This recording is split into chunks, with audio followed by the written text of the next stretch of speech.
Hey everyone, if you enjoy my park ranger horror stories, I've started uploading them on Spotify too. My YouTube channel got demonetized, so I'm putting a lot more focus into Spotify now. You'll find daily scary stories there with longer, darker, and more immersive horror content. If you want to support the channel, please go follow the Spotify page and leave a 5-star rating. It genuinely helps me keep making these stories. The Spotify link is in the description and pinned comment. Turn off the lights. Put on your headphones and I'll see you there. My name is Jacob Whitmore, and I've been a forest ranger in Daniel Boone National Forest for 14 years. I'm 40 years old, and I've led more than 80 successful rescue missions in the Red River Gorge. I tell you this not to brag, but because you need to understand that I'm not the kind of person who panics easily or believes in things that can't be explained. I was raised by a mother and grandfather in Hazard, Kentucky. My father died in a coal mining accident when I was 11. That loss taught me early that the real world is hard and dangerous, but it's at least real. I trusted facts. I trusted what I could see and measure and prove. I still do, mostly. It was June when everything changed. Early summer in the gorge is beautiful. The temperature hangs around 70 degrees, and the humidity makes everything green and alive. But that year, we'd had heavy rains. The Red River was running high and fast, carving through the 600-foot deep gorge like it was angry at the world. Crescent Ridge overlooks the gorge from about 1,200 feet up. It's 8 miles from the nearest ranger station. And from there, you can see for miles if the fog clears. The ridge has been drawing people for thousands of years. Native Americans left signs they were there. Civil War soldiers marched through. Later, coal miners carved into the earth below. All of these people left their marks on this place. I'd spent my off days for the past 5 years exploring the caves around Crescent Ridge. I have maps, old ones and new ones, showing passages that go down into the earth like roots. Some passages lead where you'd expect, some don't. But I've never been afraid of the dark or the caves. Not until that June. The town people used to tell stories about Crescent Ridge. My grandfather mentioned them when I was a kid. Stories about a thing that wore a crown made of bone. Something that hunted from the ridge at night. Stories about soldiers who walked into the area and walked out wrong, or didn't walk out at all. Tales about hunters finding animal bodies arranged in patterns, laid out like some kind of warning or message. My grandfather said people saw things on that ridge that didn't belong to the natural world. I laughed at those stories. I thought they were just fear, the kind of fear that comes from living in isolation in hard country. I thought they were the stories people tell when life is already harsh, to explain why it's so harsh. Folklore doesn't explain anything real. It just lets scared people feel less alone. I was wrong about that. The first sign that something was different came when the missing persons report came in at 6 a.m. on a Tuesday morning. 4 hikers hadn't returned to their hotel in Slade. The group had planned a 3-day trip through Crescent Ridge and hadn't checked out. The hotel called the local sheriff. The sheriff called me. I gathered a search team quickly. Patricia Durham, a ranger I'd worked with for 8 years, Marcus Jefferson, our naturalist, and Dr. Raymond Price, who runs the environmental science program at a nearby college and volunteers with us sometimes. We were ready to move by 6:30 a.m. The weather was clear, which was lucky. The gorge can trap fog that makes it impossible to see 50 feet in front of you. But that morning, visibility was good. The sun was coming up through the trees, painting the ridge gold and green. It looked peaceful. It looked normal. As we drove toward the trailhead, Patricia kept tapping the dashboard with her fingers. "You feel it?" she asked. "Feel what?" I said. "Like something's off, like the air is different." I didn't say anything, but she was right. I had noticed it, that faint sense that the day was slightly wrong, like a photograph of something familiar that's just a little out of focus. But I put it down to adrenaline. Missing hikers meant urgency, it meant focus. We found their camp at around 8 a.m., a quarter mile from the trailhead, right at the base of Crescent Ridge itself. That's when the wrongness became impossible to ignore. The camp was destroyed, but not by animals. The sleeping bags were shredded, torn apart deliberately. Backpacks were ripped open, their contents scattered. But here's what was strange. There was no blood. No bear attack leaves a camp this neat. A real animal attack is messy and chaotic. This was organized, purposeful. The hiker's journal was still there, half buried under a torn tent. Patricia found it first and read through the pages as we stood around the dead. Campfire, her face went pale. "Listen to this," Patricia said, reading aloud. "Day 1, something is watching. We can feel it. The animals are acting strange. All the birds stopped singing an hour ago." She turned the page. The handwriting got worse. shakier, harder to read. Day 2. Every path loops back to the same place. We've tried 3 different routes. They all bring us back here. The shadows are wrong. They're too dark, too solid. Something is on the ridge. We can feel its eyes on us. The final entry was nearly illegible, written in a panic. It's on the ridge. We can see its eyes. God, its eyes. They reflect light like a predator's eyes, but it looks like a deer. No, not like anything. It's wrong. It's wrong, and it's watching, and it's waiting. It's hunting us. God help us. God help. The entry stopped mid-word. Marcus knelt down and examined the ground. Tracks, he said quietly. Come look at this. We gathered around. In the soft earth near the camp, there were prints. They were large, larger than any normal animal. The shape was wrong too, symmetric in a way animal prints never are. The claw marks were too precise, like they were made by something with purpose and control. What kind of animal makes prints like that? I asked Marcus. He didn't answer right away. Nothing that should be in Kentucky, he finally said. Dr. Price was examining something in the grass near the tent. He straightened up slowly, and in his hand was an object made of bone. It looked like it was constructed from antler and vertebrae, all fitted together into something that resembled a crown. Not a perfect crown. The points curved at angles that hurt to look at, bending in directions that bone shouldn't bend. But there was no question what it was meant to look like. A crown. Patricia stepped back. I want to leave, she said. We haven't found the hikers yet, I said. I don't care. Jacob, something is wrong here. Can't you feel it? I want to leave. Now. She was right to be scared. The temperature had dropped at least 10 degrees since we arrived, but there were no clouds. The morning sun was still bright, and there was a sound, a low hum that seemed to come from everywhere at once, from the ridge itself. When I concentrated on it, I could almost believe it was aware, almost believe it was listening to us. Spread out, I said, keeping my voice steady. We need to find those hikers. We searched in a grid pattern, moving slowly through the brush. The forest felt hostile in a way I'd never experienced before. Every shadow seemed to watch us. The trees felt like they were leaning in, listening. The birds really had gone silent, not just quiet, but completely absent. No calls, no movement in the branches. Even the insects seemed to have abandoned the area. About 100 yards from the camp, Marcus stopped. There, he said. A shape was standing at the ridge edge, silhouetted against the sky. It looked like it was facing away from us, looking out over the gorge. At first, thought it was one of the missing hikers, but the proportions were wrong. The head was too large, and it was crowned. The thing on its head caught the light in ways that made my eyes water. Don't move, I said, drawing my radio.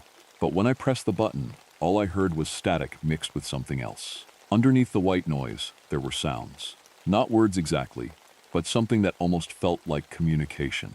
Like whatever was making that sound was aware of me using the radio. I released the button.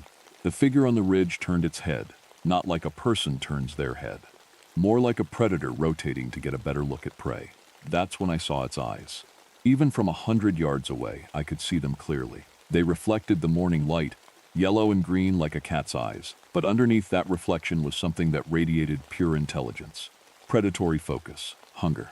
Patricia screamed. The thing was no longer on the ridge. It was 30 feet in front of us, and I have no memory of how it moved there. One moment it was distant. The next, it was close. Impossible close. Reality seemed to stutter. The first hiker, a woman named Jennifer Lowell, according to the missing persons report, was behind us. She was attempting to climb the sheer cliff face that dropped away toward the gorge. Her fingers and feet scrabbled at the rock, finding no purchase, but she kept climbing as if she could. Blood dripped from her fingertips. Marcus ran toward her, trying to pull her away from the edge. He grabbed her arm, and she screamed, a sound of absolute terror that didn't sound fully human. The thing on the ridge watched. We found the other hikers scattered across the ridge like pieces of a terrible puzzle. David Morris was in a circular clearing, 20 feet across, with nothing growing in it. His body was arranged in a specific pattern, arms out, legs extended, positioned with exact precision. He was alive, but his eyes were open and empty. When I approached him, he spoke a single word, over and over. Crown, crown, crown, never loud, never urgent, just constant and mechanical and terrifying. The fourth hiker, Linda Foster, was somehow standing on a rock outcropping that hung out over the gorge. No path led there, no logical way to reach it, but she stood there with her toes at the edge, staring down into the darkness below. Michael Chen, the first of the four, was also standing at a ridge edge, facing out, completely still. We tried to bring them back. Patricia grabbed Linda's arm and pulled her away from the edge, and the woman came, but she fought the entire way, desperate to get back to that overlook. She screamed about needing to go back, about the beautiful thing that was calling to her. By the time we got her away from the ridge, she was catatonic, unresponsive to everything. Marcus touched the bone crown object, and something broke inside him. He started laughing, but the sound wasn't right. He kept picking it up and putting it down, unable to let it go, unable to look away from it. His eyes got that same empty quality as the other hikers. "We need to get down the mountain," Dr. Price said, "now. Whatever this is, we need to get down now." But the ridge wouldn't let us leave the way we came. The path looped back on itself. We'd walk for what felt like 5 minutes and end up back at the clearing with David Morris. The geography was changing. Distances were wrong. A cliff face appeared where there had been open ground. A ravine materialized in front of us, and watching from different points on the ridge, always at a distance we couldn't close, was the thing. It never approached directly. It didn't need to. Its presence was pressure, a weight that pushed down on your mind. The longer we were on that ridge, the less sense everything made. Time became meaningless. I'd check my watch and 20 minutes had passed, when it felt like 2. Then 5 minutes would feel like hours. Patricia was crying, not from fear exactly, but from a kind of psychological exhaustion. Her rational mind couldn't process what she was experiencing. She kept asking me what was happening, and I couldn't answer because I didn't know. Then I saw it clearly. It stood on an outcropping above us, and for the first time I got a full look. The body was deer-like, 4 legs, that general shape, but the structure was wrong. The bones didn't fit together correctly. The angles were asymmetrical. The head was too large, and the neck was too long and bent at an angle that would have broken a normal animal. And the crown was immense up close. It was constructed from bone and antler, and something else. Something crystalline that caught light from sources that didn't exist. The points curved in directions that shouldn't be possible. As I watched, one of the points seemed to shift, bending through space in a way that made my eyes hurt. Embedded in some of those points were fragments of things that looked like they had been bone once. Small pieces, fragments of something that might have been human. The creature's eyes met mine, and I understood something in that moment. It recognized me. It knew my name. It knew that I'd come to this place countless times over the past 5 years. It knew that I'd dismissed the stories about it. It knew that I had disrespected its territory by treating it as just another hiking spot, just another area to explore and map and document. It had been waiting for me specifically. The ridge seemed to tilt. The sky changed color, not to anything natural, but to a sickly violet that made my head ache. I understood then that the ridge wasn't physical in the way I understood physics. It was a space where the thing lived, where it was in complete control, where the rules of reality bent to its will. One of the catatonic hikers, David Morris, suddenly stood up with disturbing coordination. He wasn't moving like a human anymore. His movements were too smooth, too efficient. He began walking toward the gorge edge, and I realized what was happening. He was no longer David Morris. What wore his body was something else. I grabbed him, tried to hold him back. His skin was cold, so cold it burned. He turned and looked at me with eyes that were no longer his, and I felt something like understanding pass between us. The creature was showing me what it could do. It could take people. It could wear them like clothes. It could make them walk off cliffs while they screamed inside, trapped in their own failing minds. Dr. Price was documenting everything in his notebook, writing frantically even as his hands shook. "Entity shows clear predatory intelligence," he muttered. "Apex predator behavior, establishes dominance through psychological rather than physical means, feeds on fear, or possibly on consciousness itself.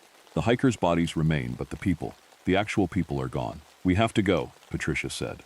Her voice was flat, broken. "Jacob, we have to leave right now, or we're never leaving." She was right. We were running out of time. The sun was getting lower, and the shadows were getting longer, and they were moving in ways shadows shouldn't move. The air itself was becoming thicker, harder to breathe, and the creature still held it in that terrible paw, and I couldn't look away from it. Those bones set into the crystalline structure. Those fragments that might have been people. We moved fast, half carrying Marcus, who had gone completely unresponsive. Patricia was muttering to herself, repeating words that didn't make sense. Only Dr. Price and I remained fully conscious and aware, and I could feel both of us fracturing under the pressure of what we were experiencing. The path down the ridge finally appeared, a narrow trail that led steeply downward. I didn't question why it had appeared. I just took it. But as we descended, the thing followed. Not aggressively. It never seemed aggressive. It just maintained a constant distance, watching, always watching. The pressure in my mind grew until I wanted to scream, wanted to go mad, wanted to do anything that would make it stop. At one point, halfway down, I stopped. I turned around and faced the creature directly for the first time while we were mobile. "Why?" I asked. The word came out hoarse, barely a whisper. For a long moment, nothing happened. Then, without sound, completely without sound, I understood. Not words exactly. It was more like the understanding just appeared in my mind. "This is my territory. You disrespected it. You walked through it as if it was empty, as if it belonged to you. I am the apex here, never you." The message came with images, flashes of the ridge through centuries, indigenous hunters who revered the thing, left it offerings. Civil War soldiers who felt its presence and fled, driven mad by the recognition of something superior. Miners who went into caves and didn't come out, broken by contact with a consciousness that dwelt in stone and shadow. The crown was not decoration. It was trophy. Every point held a fragment of something that had challenged the creature's dominance. Something that hadn't understood that the ridge belonged to the thing that wore the crown. And the creature was showing me that I had a choice. Submit. Acknowledge its superiority. Leave the ridge and never return, never speak of it, let it exist in the territory it had claimed. Or join the others, the 4 hikers, the missing people from decades past, the ones whose fragments decorated that terrible crown. "We're going," I said aloud. "We're leaving. We're never coming back." The pressure eased, just slightly. The creature watched as we continued down the trail. We reached the base of the ridge at sunset. Patricia collapsed as soon as we hit flatter ground. Marcus was breathing but unresponsive, his eyes open but seeing nothing. Dr. Price immediately began making radio calls for emergency assistance, telling them we needed medical evacuation immediately. This time, the radio worked fine. The emergency response took 2 hours. Helicopter evacuation took another hour after that. By the time we reached the hospital, Marcus had lapsed into a catatonia that mimicked the 4 hikers he'd lost his mind trying to rescue. Patricia spent 3 months in psychiatric care, and even now she has panic attacks if you mention the mountains. The official story was that the hikers had suffered a shared psychotic episode, triggered by stress and isolation. The 4 who had been found catatonic were treated and released, though they never fully recovered. They live in group homes now, unable to care for themselves, speaking only when directly addressed, their minds seemingly locked behind doors that can't be opened. Marcus's condition was attributed to a previous heart condition that triggered a stroke. He's alive, but the Marcus I knew is gone. Dr. Price published papers about shared psychotic episodes in hikers. He returned to normal life, or at least the appearance of normal. But I saw him once at a ranger station, staring at a map of Crescent Ridge, and his hands were shaking. He knows what we encountered. He's trying to rationalize it, but it's destroying him from the inside. I never returned to Crescent Ridge. The trail is still open officially, but rangers avoid it. We tell visitors that the terrain is unstable, that there have been minor slides. It's not entirely a lie. I continued as a ranger, but something in me had changed fundamentally. I couldn't look at the wilderness the same way. I had always seen it as a resource to be managed, terrain to be mapped and documented. But the ridge had taught me something crucial. Not all wild places are empty. Not all territories are available for human use. Some places have owners. The creature on Crescent Ridge didn't leave after our encounter. I know this because I watched the reports. Every few years, hikers get lost in that area. Some are found catatonic, some aren't found at all. The local tribes have added new warnings to their territories. Warnings not to camp on Crescent Ridge during the solstices or equinoxes when the creature seems strongest. I've spent the last 15 years studying similar accounts. Other mountains in Kentucky and Tennessee, other ridges across Appalachia, other wilderness areas in Colorado, Washington, Oregon. The details vary, but they're consistent. A presence that hunts apex predators, that establishes dominance through fear, that wears a crown made from those who didn't understand they were outmatched. We treat wilderness as if it's dead space, waiting for human use. We hike where we want, camp where we want, take photographs, and document things that perhaps shouldn't be disturbed. But what if the wilderness isn't empty? What if some places have been occupied by intelligences that exist just outside our understanding? Entities that have claimed territory and are willing to defend it. The creature on Crescent Ridge didn't attack us out of evil. It was defending its home. I think about the bone crown often. I think about those fragments. I think about David Morris or Michael Chen or Jennifer Lowell, still alive somewhere in group homes. Their consciousness locked away where the creature trapped it. I think about the warning that understanding gave me. This territory belongs to something older and greater than you. If you cannot respect that, you will become part of its warning to others. If you're reading this, understand that not all mountains are safe. Not all wilderness is available for conquest. If you're planning a trip to Crescent Ridge, or to any place where the stories tell of things watching from ridges, think carefully about what you're really doing. You might be intruding on territory claimed by something that will remind you, with absolute clarity, that humans are not the apex predators in every corner of this world. Some places belong to older things. Respect the ridge. My name is Eleanor Hartwell, and I've been a park ranger for 17 years. I know that might not sound like much, but I've hiked more than 1,000 miles across America's mountains. I've seen bears stand on their back legs. I've watched thunderstorms roll in from 50 miles away. I've rescued hikers who thought they were about to die. I've seen things that most people would never believe, the kind of things you see when you spend enough time alone in wild places. But I never believed in monsters. My father was a ranger too. He worked these mountains, Great Smoky Mountains National Park in Tennessee, back in the 1970s and 1980s.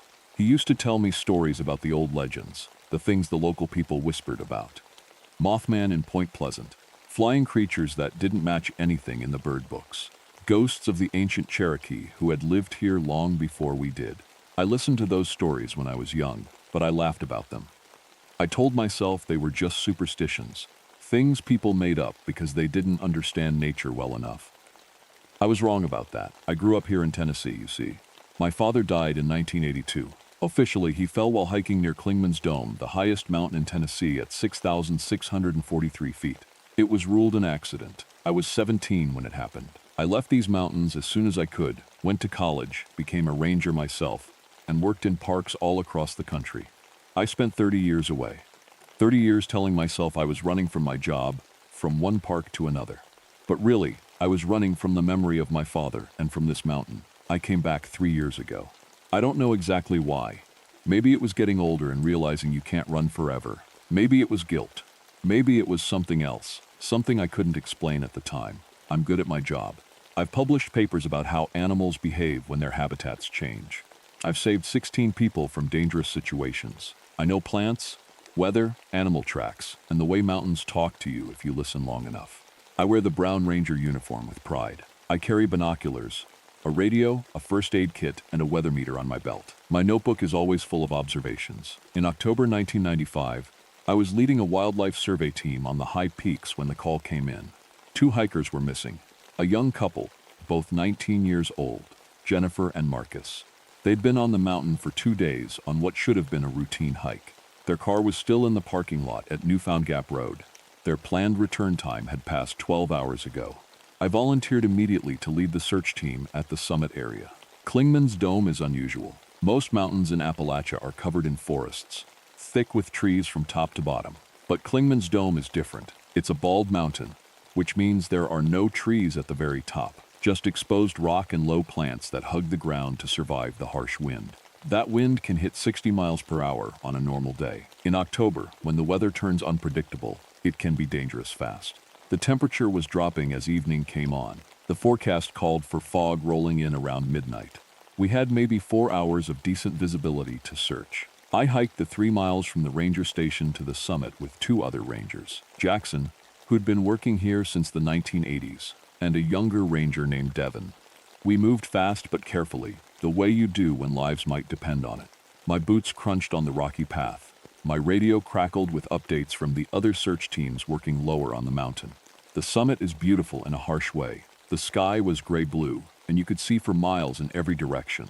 The rolling mountains of the Smokies, spreading out like waves. The wind pushed at us constantly, tugging at our jackets and making us lean into our steps. Jackson was quiet beside me. I'd known him for 3 years, but that first day, something seemed different about him. He kept glancing up at the sky like he was looking for something. His jaw was tight. "You ever spent time up here at dusk?" he asked me. "Not much," I said. "Why?" He didn't answer. He just kept hiking.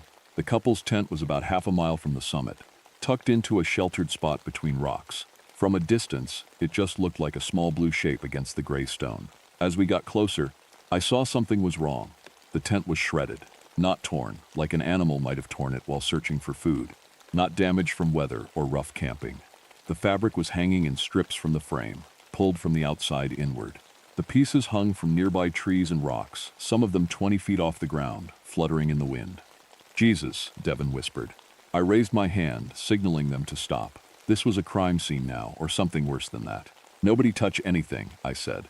"And nobody goes near that yet." I approached slowly, my eyes moving over every detail. The ground around the tent was covered with fallen rocks and old pine needles. There were no bodies, no blood on the torn fabric. No signs of struggle in the dirt, no footprints, no broken branches, nothing disturbed except the tent itself. "Call it in," I told Jackson. "We need the forensics team up here." But then I saw something else. Around the tent, covering the rocks in a circle about 20 feet across, were marks. Deep scratches in the stone, like something with claws had dug into the mountain itself. But these weren't small marks. They were huge, 6 inches deep, spread across rocks in patterns that didn't match any animal I'd ever studied. I crouched down to look closer. Some of the marks looked almost like hands, 5 digits spread wide, pressed with impossible force into solid rock. "Eleanor," Jackson said quietly. He was holding something. It was a journal, a small one, blue, with a water stain across the cover. I took it carefully and opened to the first entry. October 3rd, 1995, Day 1. The hike has been amazing, so peaceful. We set up camp near the summit, and just as the sun was going down, we heard something. Like wind, but not wind. Like breathing? Marcus says I'm being paranoid, but the sound is huge. It's all around us. Like something with wings, but so many wings, the sound is alive. I kept reading. Jennifer's handwriting got shakier as the pages went on. October 4th, we didn't sleep. The sound continued all night. It stopped at dawn. We tried to leave, but Marcus got dizzy right when we started walking. Now we're staying put. Marcus says maybe it's altitude sickness, but I've been to higher mountains. This is different. Something is watching us. I know that sounds crazy, but I can feel it. The last entry was dated just before dawn, in shaky handwriting that was barely legible. October 4th, early morning. It landed outside the tent. I saw its shadow on the fabric. It's real. It's so real. It's trying to get... The entry stopped. My hands were shaking as I closed the journal. "Where are the bodies?" Devin asked. He was pale, scanning the rocks around us. We searched until dark. Other teams on the mountain continued looking through the night with flashlights and headlamps. We found no bodies. We found no blood. We found no sign of Jennifer and Marcus anywhere on that mountain, except for the shredded tent and the marks on the rocks. What we did find was wrong. A portable weather station I'd set up to monitor conditions reported wind speeds of 150 miles per hour.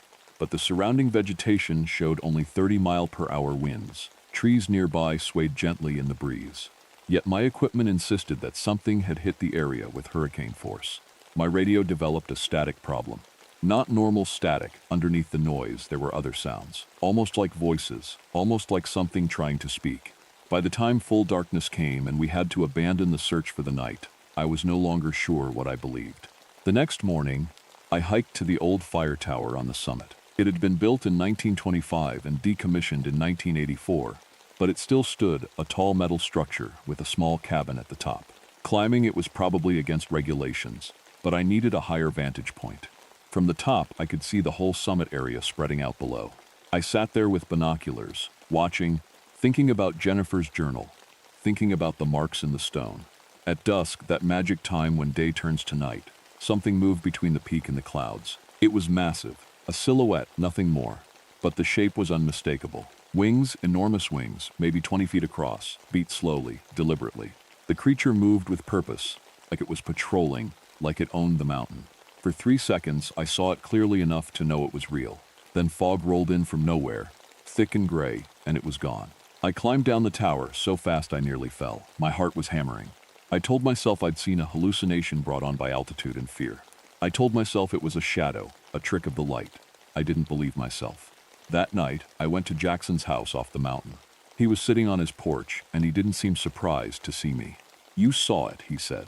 It wasn't a question. "I saw something," I said. He nodded slowly. "I've seen it twice. Once in 1982, once in 1989. I've never told anyone." Who would believe me? He told me then about the old ranger, a man named Hartwell who'd worked these mountains before my time. Jackson had only known him briefly, but everyone remembered him as being obsessed with the high peaks. He'd kept journals, documented something.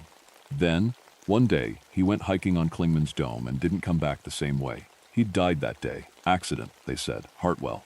That was my father's name. I drove to my father's old cabin, which I'd kept but hadn't visited in years. It was small and quiet, sitting on the edge of the park. I hadn't been there since I was 17. I searched through the attic systematically, moving boxes, checking corners, and in a metal box hidden behind a loose board, I found his journals, 17 of them. I opened the most recent one, dated 1982, the year of his death. The first entries were normal, observations about wildlife, weather patterns, hiking notes, but then they changed. June 17, 1982 saw it again. Same area as last month. Huge wingspan, definitely not a bird I recognize. Shape is wrong, something else entirely. July 3 saw it 6 more times this month. It's nesting. It's marked this mountain as territory. July 15, I'm keeping this hidden. Jackson would think I'm crazy. If I put this in the official records, they'd pull my license. But it's real. I know what I've seen. The entries went on, documenting sightings, locations, behavioral patterns. My father had been a scientist about it. He'd tracked the creature methodically, trying to understand it. The final entry was dated August 2, 1982, the day before his death. August 1, 1982, it's not evil, I'm certain of that now. It's territorial. It's protecting something. The hikers we've lost over the years. It's been defending its space. It doesn't understand our world. It only knows that humans are encroaching. It's trying to send a message. It's trying to communicate. Tomorrow I'm going to the summit. Tomorrow I'm going to listen. The entry after that was just a date and a single line. August 2, 1982, it's not a monster, it's a guardian. My father never wrote anything again. Meanwhile, the missing couple's bodies were found the next day by a search team. They were positioned carefully on a high rock outcropping, arranged so they faced the sunset. The official report said they'd fallen. The evidence showed massive lacerations, as if something with enormous claws had killed them. 2 days later, another hiker went missing in the summit area, then another. Both were found the same way, carefully positioned, deliberately arranged, like messages. The Park Service wanted to close the high-altitude trails. Dr. Marcus Webb arrived from the State Wildlife Management Office to figure out what was happening. He was a skeptic, determined to find a rational explanation. Bears, he said, a rogue bear with unusual behavior, or maybe a mountain lion, though lions hadn't been seen in these mountains for a century. I didn't argue with him. I just helped him set up equipment, cameras, weather monitoring stations, sound recorders. That first night, we heard the sound from our camp a mile below the summit. Like wind, but like wings. Like breathing. Like something alive and intelligent and trying to communicate. Webb heard it too. I watched his face. The skepticism faded. Fear moved in. "What is that?" he whispered. "I don't know," I said, but I was lying. Part of me knew exactly what it was. Part of me had always known. On the 5th night, I decided I was done being afraid. I left the camp and climbed toward the summit alone. Webb didn't try to stop me. He actually looked relieved. I carried no weapon. I brought only my father's final journal, open to the last page. As I climbed higher, the weather changed. Fog rolled in around me, but not randomly. It parted in front of me, creating a path. Wind pushed me forward, always toward the summit. It was like the mountain itself was guiding me. The sun was setting when I reached the peak. The sky was burning orange and red, and the clouds were pink. It was beautiful in a way that made my chest hurt. Then it landed in front of me. The creature descended from the clouds with a movement that was graceful and terrible. Its wings, massive, covered in feathers that shifted from brown to gray, spread wide as it lowered itself to the stone. It was maybe 8 feet tall when it stood upright on 2 powerful legs. Its body was covered in feathers, but its arms had fingers, real fingers, with claws. Its face was the most disturbing and beautiful thing I've ever seen. It was part bird, part human. The skull structure was avian, sharp, angular, designed for flight. But the proportions were humanoid. And the eyes. God, the eyes were intelligent. They were sad. It looked at me, and I wasn't afraid anymore. The creature made a sound, the wind sound, the breathing sound. But underneath it, I heard words. Broken words. Slurred, painful to speak. "Your father." He listened. It took a moment for me to understand. The creature was speaking. Actually speaking human words, though it clearly didn't come naturally to it. "You, listen." I found my voice. "Yes," I said. "I'm listening." The creature made more sounds, and slowly, through its fragmented words, and through some understanding I can't quite explain, I pieced together the truth. The creature had been here for over 200 years, maybe longer. It had nested on Clingman's Dome since before Tennessee was a state. It was old. It was lonely. It was territorial, because it had to be. Because this peak was its home. And without this mountain, it had nowhere else in the world to exist. My father had understood. He'd climbed to this very spot, and instead of running or fighting, he'd listened. He'd promised to protect the creature's territory, and the creature had accepted him. They'd made a deal somehow, though I didn't understand all of it. When my father died that day in 1982, it wasn't an accident, it was a choice. My father had made a sacrifice to protect the creature and the mountain. I understood that now, reading between the lines of his journals. Your father, the creature said slowly, each word an effort, is part of mountain now. It took a step toward me, and I could have run. Everything in my body was screaming to run. But I thought of my father. I thought of his journals. I thought of the way he'd written with love about this creature, about understanding it, about protecting it. I stayed still. The creature looked at me for a long moment.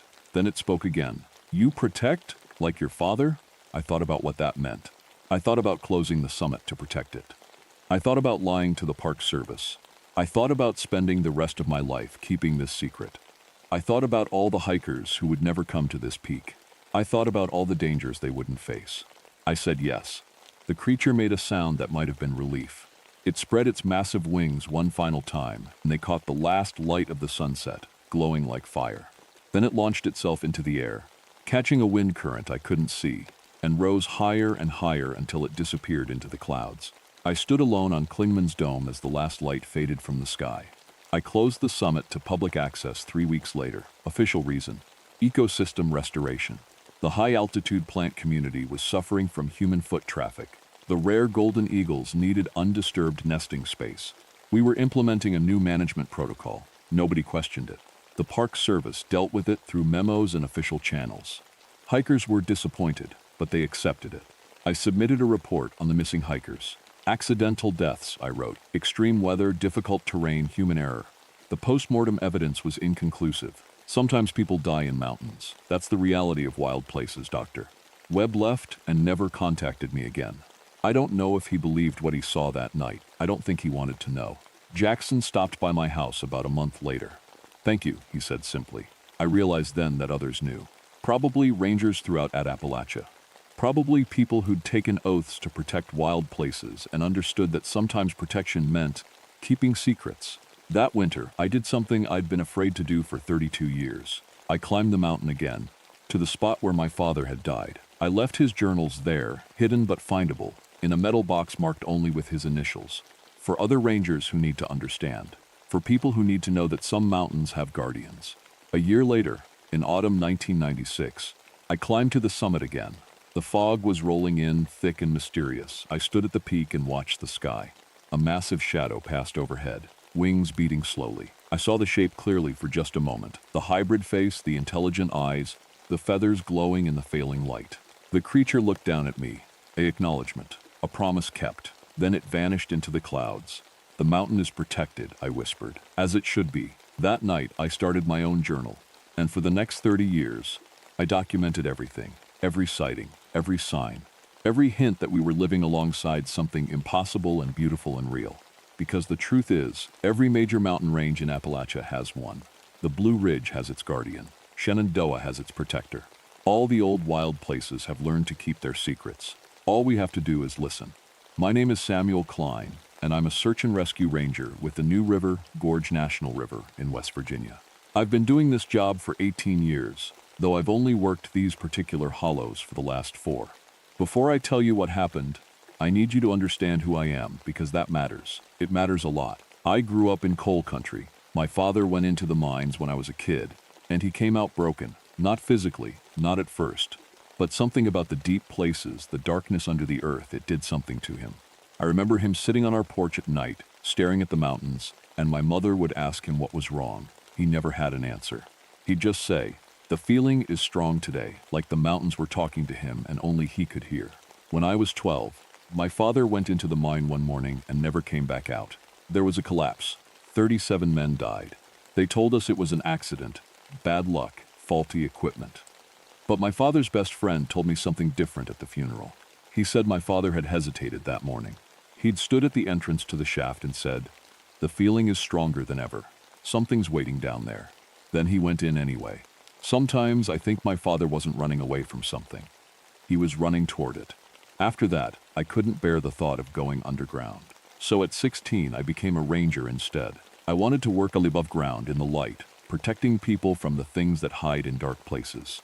That's the story I told myself anyway. The truth is, I never really left the mountains. I came back to them the way my father always said people from coal country do. We leave, but we're not gone. Something in these hills calls to us, and we can't ignore it for long. The mountains don't let go easy. When I took the job in the New River Gorge, I thought I was finally home. These hollows, these deep valleys cut into the earth over millions of years, they're beautiful and terrible in equal measure. The New River rushes through them like a vein of life. In spring, when the snowmelt comes down, the river swells and roars. The cliffs rise up on both sides, some of them over 1,000 feet tall. And in the deepest parts, the valleys that twist back into the mountains, it's so dark and quiet that sound gets swallowed. People disappear in places like that. I'm good at my job. I've rescued 34 people from these gorges and hollows. I'm certified in rope rescue, technical climbing, emergency medicine. I know the terrain better than anyone, and I know something about it that I can't explain to anyone without sounding crazy. I can feel the mountains. Not in a mystical way. I'm not that kind of person. I was trained in science and procedure. I follow protocols, but when something is wrong, I know it. My body knows it before my mind catches up. It's the same feeling my father described, I think. A pressure in your chest, a pulling in your gut, an urge to pay attention because something isn't right. I've learned to trust that feeling. It's saved my life more than once.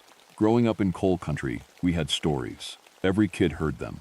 We talked about the headless horseman, about things that lived in the deep places, creatures that took children who wandered too far from home.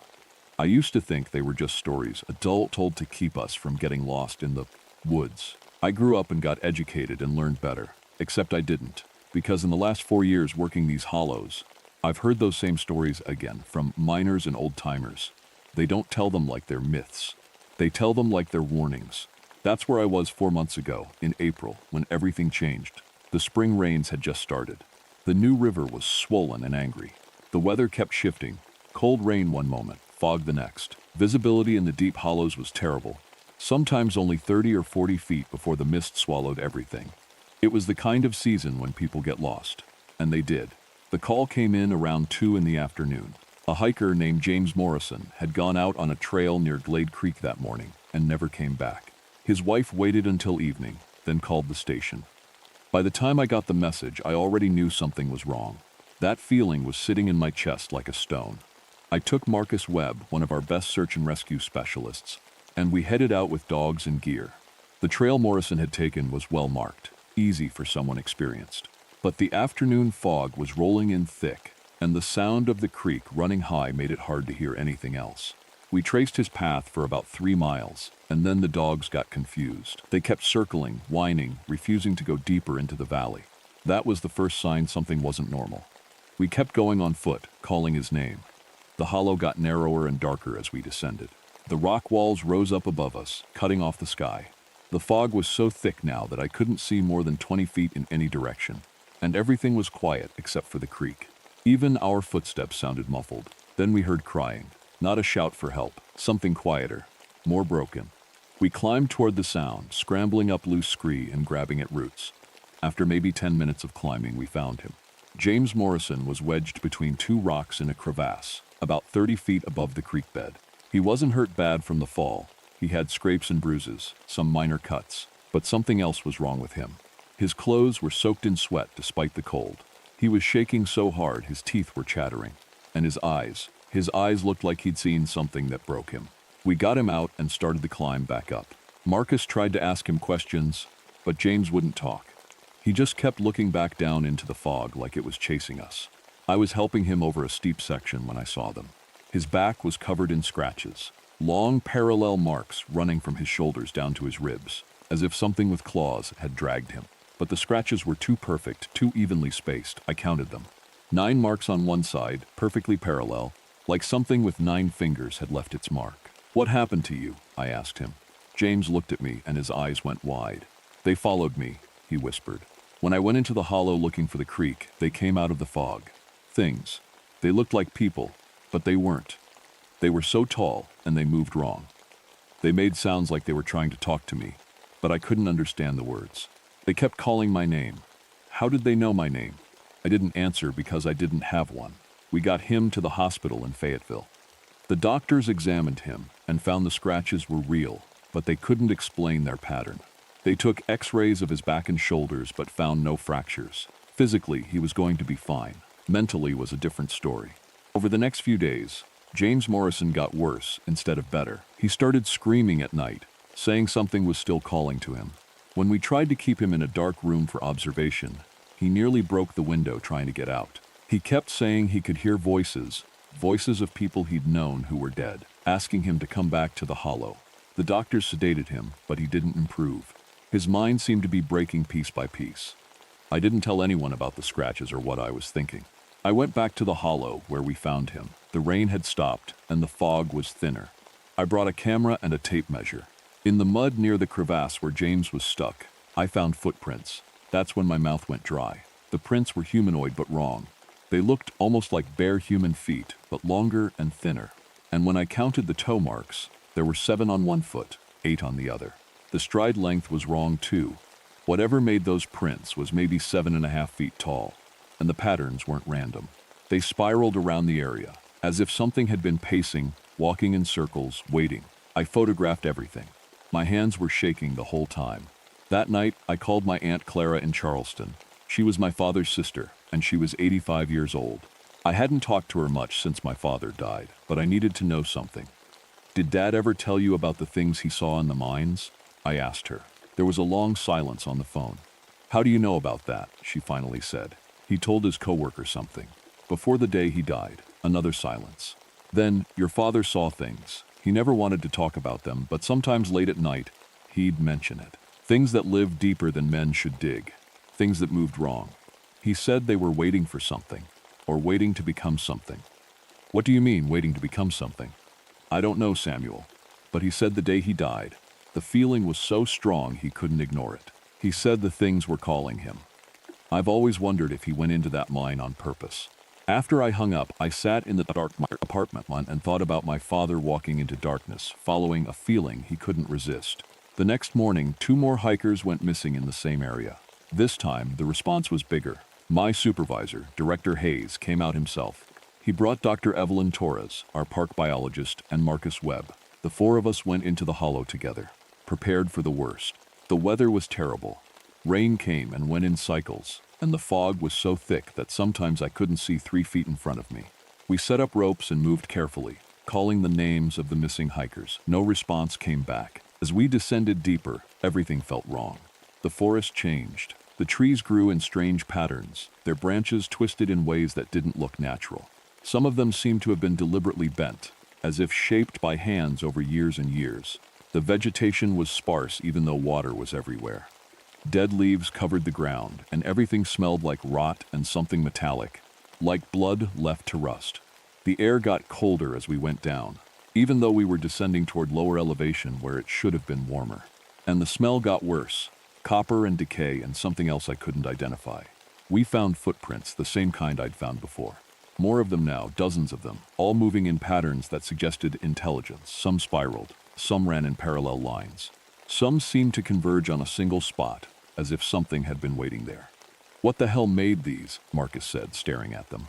"I don't know," I said, but I was lying. I was starting to know. That's when we heard the sound. It was like voices, but not words we could understand. Like wind, but not wind. Like something breathing, but breathing with hundreds of lungs. It came from all around us at once, impossible to locate. It made my teeth ache. Dr. Torres pulled out a tape recorder and turned it on.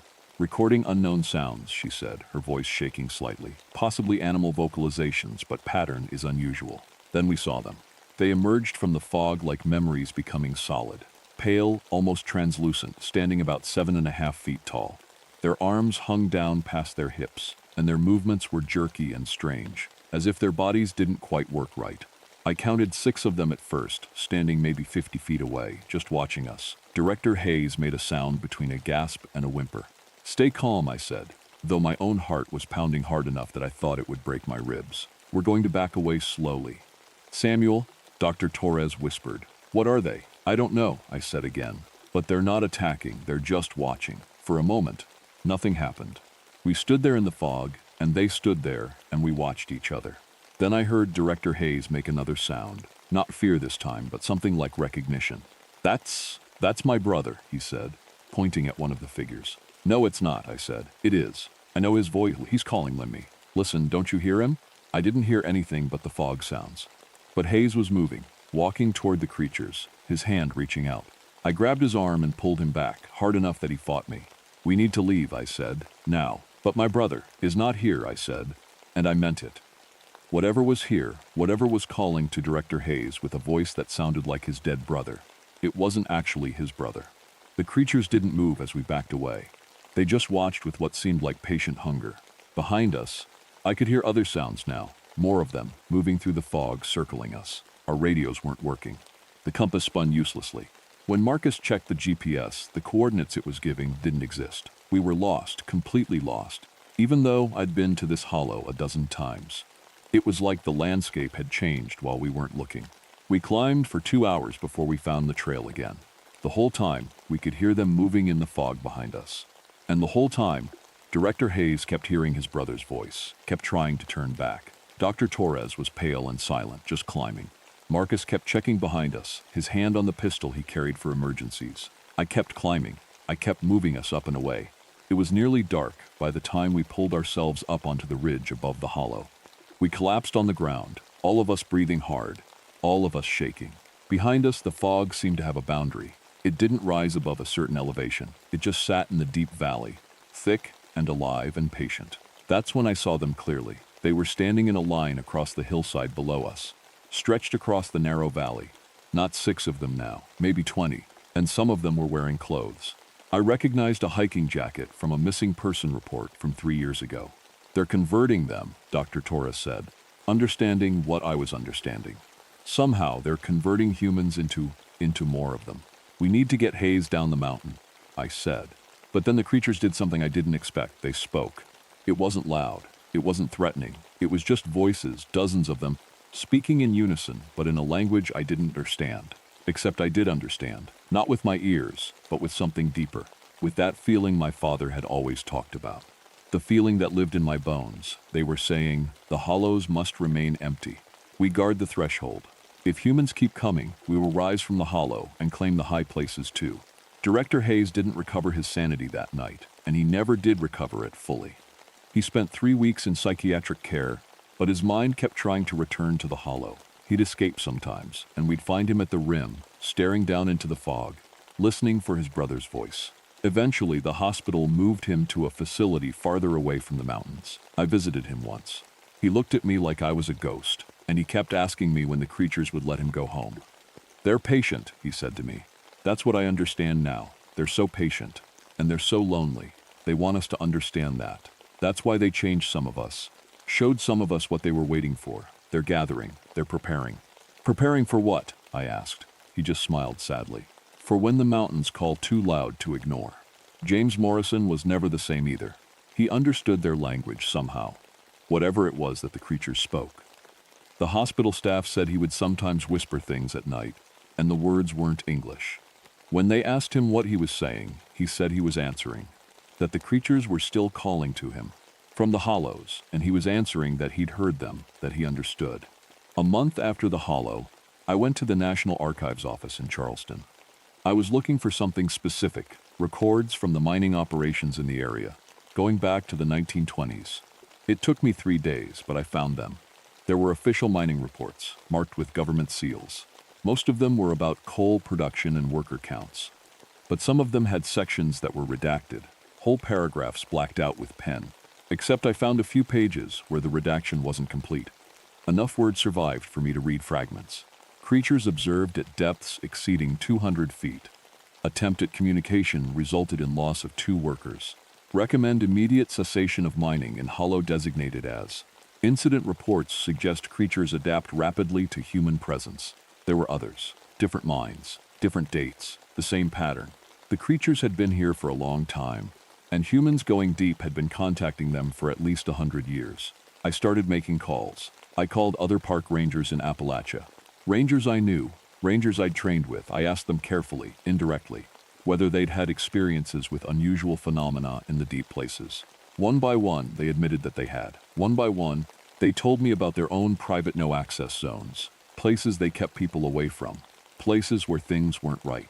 A ranger in Kentucky told me about figures that walked at night in certain hollows.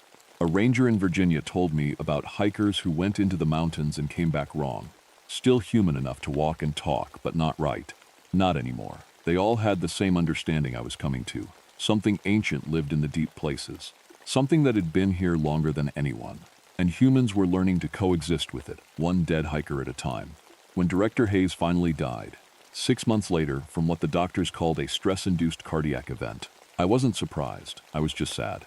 He'd gotten a glimpse of another world, and the knowing had killed him. That was the price of understanding.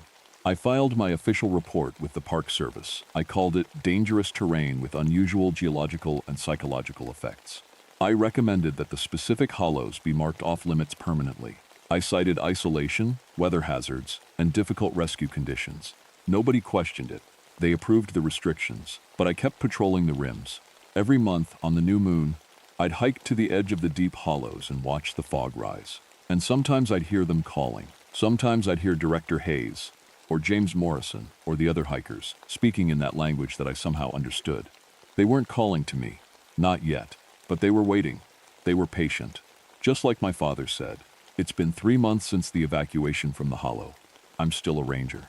I still do my job. I still respond to calls and rescue hikers and teach people how to be safe in this landscape.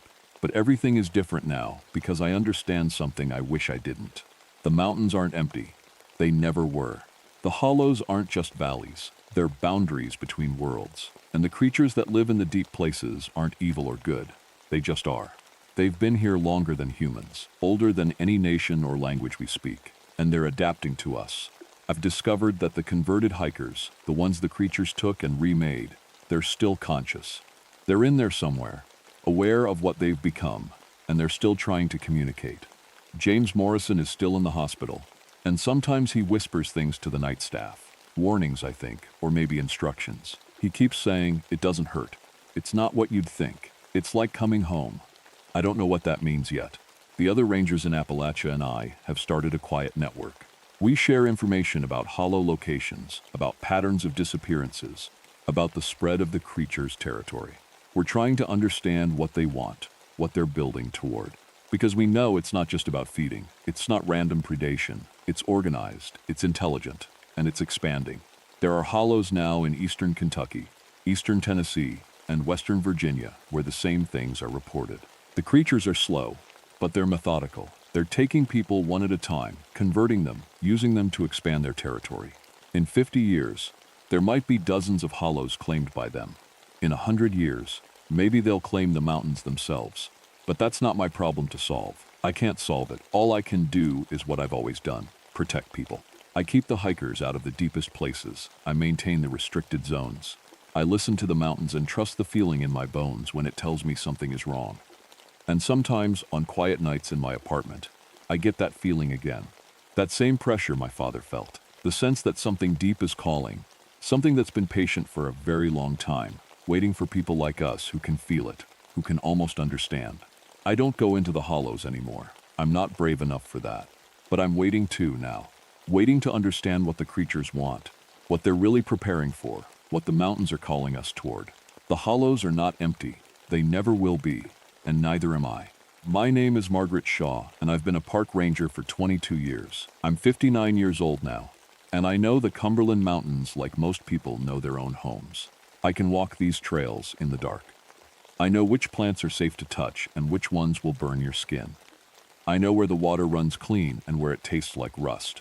I know these mountains because I've made it my job to know them, and also because I've been looking for something in them most of my life. I wasn't always a ranger. I grew up in eastern Kentucky in a house that didn't have much money but had plenty of music. My mother, Annie Shaw, was a folk singer and storyteller. She could sing the old Appalachian ballads so beautifully that people would stop talking just to listen. She knew all the old stories too. The ghost tales, the warnings, the legends that grandmothers told to keep children in line.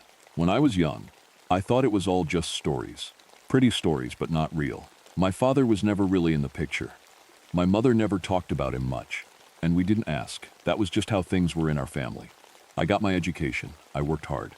I even went to college and a doctorate in Appalachian studies. I became an expert on the history of these mountains. The Native Americans who lived here, the early settlers, the way cultures clashed and mixed. I could tell you about the Shawnee and the Cherokee and the colonists who came through Cumberland Pass looking for new land. I could explain the archaeology, the historical records, the academic research. I was a scientist. I didn't believe in ghost stories, not really. Then I became a park ranger, and I dedicated my career to protecting the historical sites and cultural places in these mountains. I've always worked in the Cumberland region, mostly between Daniel Boone National Forest and the Pinnacle area. It's beautiful country, steep green mountains, narrow valleys, caves that go down so far you can't see the bottom, wild, lonely places where you can go hours without seeing another person. The real reason I became a ranger was because my mother disappeared in these mountains when I was 16 years old. It was September 1972. She said she was going for a walk in Cumberland Pass. She liked to go there to listen to the sounds, she said. Something about the way the mountains echoed made her feel connected to something old and true. I thought she was just being poetic. That was my mother's way. She didn't come back that night. She didn't come back the next day either. They searched for her. Dogs, volunteers, police. Nothing. They found her shoes near one of the cave entrances, but no body, no blood, no signs of what happened. It was like the mountains just opened up and swallowed her whole. After a few weeks, people stopped looking. She was just gone. I kept her final journal. I've kept it for 43 years. I've read those last entries 1,000 times. Her final words were about the singing in Cumberland Pass, about how beautiful it was, about how it called to something deep inside her, about how she couldn't resist it anymore. I thought maybe if I became a ranger and spent enough time in these mountains, I would figure out what happened to her. Maybe I would find some kind of closure, or at least I would keep what happened to her from happening to someone else. I never found the closure. But I did learn something about myself. I inherited my mother's ear for music. I can hear things most people miss, tiny differences in pitch and tone, patterns in sound that others don't notice. It made me good at job. It helped me understand the environmental sounds of the mountains, the calls of animals, the way wind moves through canyons. I thought it was just a useful skill. I didn't know it would be the thing that changed everything. It was late September 1996, 24 years after my mother disappeared. The weather was turning cool, the leaves just starting to change. I was at my office going through paperwork when I got a phone call that would pull me back into Cumberland Pass in a way I wasn't prepared for. A man named Dr. Aaron Whitfield was missing. He was a musicologist and researcher from the University of Kentucky. He'd been studying the acoustic properties of Cumberland Pass, the way sound behaves in the narrow valleys and caves. Legitimate scientific research. He was supposed to be back in civilization 3 days ago. He never showed up. Nobody at the park thought it was particularly strange at the time. People get lost in the mountains sometimes. They underestimate the terrain or the weather. Usually they turn up safe. Sometimes they don't. But something about this case made me feel cold in a way I couldn't explain. My supervisor asked me to lead the search since I knew the region better than anyone. I said yes immediately. I told myself it was because I was the most qualified. But deep down, I knew it was because this was my chance. Maybe this time I would find answers. I packed my gear and headed into Cumberland Pass at first light, deliberately avoiding going in at night. Even after 43 years, I wasn't quite brave enough for that. The Cumberland Pass cuts between two sections of the Cumberland Mountains like a knife wound. It's narrow and steep, with rocky ground and dense forest on both sides. In September, the morning fog doesn't clear easily. It hangs in the valley like the mountains are holding their breath. That's what it felt like when I hiked up at dawn. Like the mountains were waiting for something, Doctor. Whitfield's camp was about 3 miles into the pass, near Laurel Fork Gorge. I found it exactly where his last radio transmission said it would be. And that's where the strange part started. The camp was perfect, too perfect. His tent was set up neatly. His equipment was organized. His supplies were stacked in a way that showed careful planning. There were no signs of struggle or panic. There was no body, no blood, no indication that anything violent had happened here. But Dr. Whitfield was gone. The strangest part was his research materials. He had notebooks filled with acoustic measurements and recordings. His laptop was still here, powered down but undamaged. And there were cassette tapes scattered across a folding table, dozens of them, each labeled with dates and times. I picked up one of the notebooks. The handwriting got stranger as the pages went on. His early notes were scientific, measurements, frequencies, analysis of how sound bounced off rocks and cave walls. But his last entries were different. The handwriting got bigger and sloppier, like he was writing faster, like he couldn't keep up with his own thoughts. The final entry read, "The sounds aren't random, they're not just echo. They're organized, they follow patterns, they're music. And it's coming from something intentional. Something is composing the sounds." Under that, he'd written one more line, underlined 3 times. "My God, it's alive." I picked up one of the cassette tapes with shaking hands. Using the battery-powered tape player he'd left in the tent, I listened. What I heard didn't sound like anything I'd ever experienced. It was music, but not like any music I knew. It had layers, complex harmonies that seemed to come from no single instrument. Sometimes it sounded almost like a human voice, but not quite. Sometimes it sounded like wind moving through a canyon, but too organized, too intentional. The tones were beautiful, genuinely hauntingly beautiful. But there was something underneath the beauty that made my skin crawl. And underneath the music, if you listened carefully, you could hear something else. Breathing. Not human breathing, but something big and steady and alive. My mother's ear picked up on details that a normal person might miss. I could hear how the music had structure and meaning. It wasn't random nature sounds. It was communication. Something was trying to say something with that music. I found Whitfield's phone on the table. It was fully charged. I was about to call in my discovery when the phone rang in my hands. I nearly dropped it. The caller ID said, "Whitfield, Aaron." I answered. "Hello?" My voice shook. There was a pause. Then a voice spoke, kind of like Dr. Whitfield's voice, but wrong, layered. Like multiple voices speaking at the exact same time, so perfectly synchronized that it sounded like one voice trying to be 2. "Ranger Shaw," the voice said. "I hadn't told anyone my name. I'm sorry for the concern. I've found the source. I'm staying longer to document it fully. Tell them not to worry." "Dr. Whitfield?" I said. "Where are you? Are you hurt?" "I'm more aware than I've ever been," the voice said, more complete. "The singing, it's not just sound, Ranger Shaw. It's truth, it's understanding, it's everything humans have been missing." The line went dead. I reported finding the camp immediately. I filed it as a missing person case with potential voluntary disappearance. Maybe he'd gotten lost. Maybe he'd decided to go deeper into the wilderness to continue his research. My superiors decided to send a larger team to search, but the season was getting late and resources were limited. That night, I drove back to my small house on the edge of the national forest. I couldn't sleep.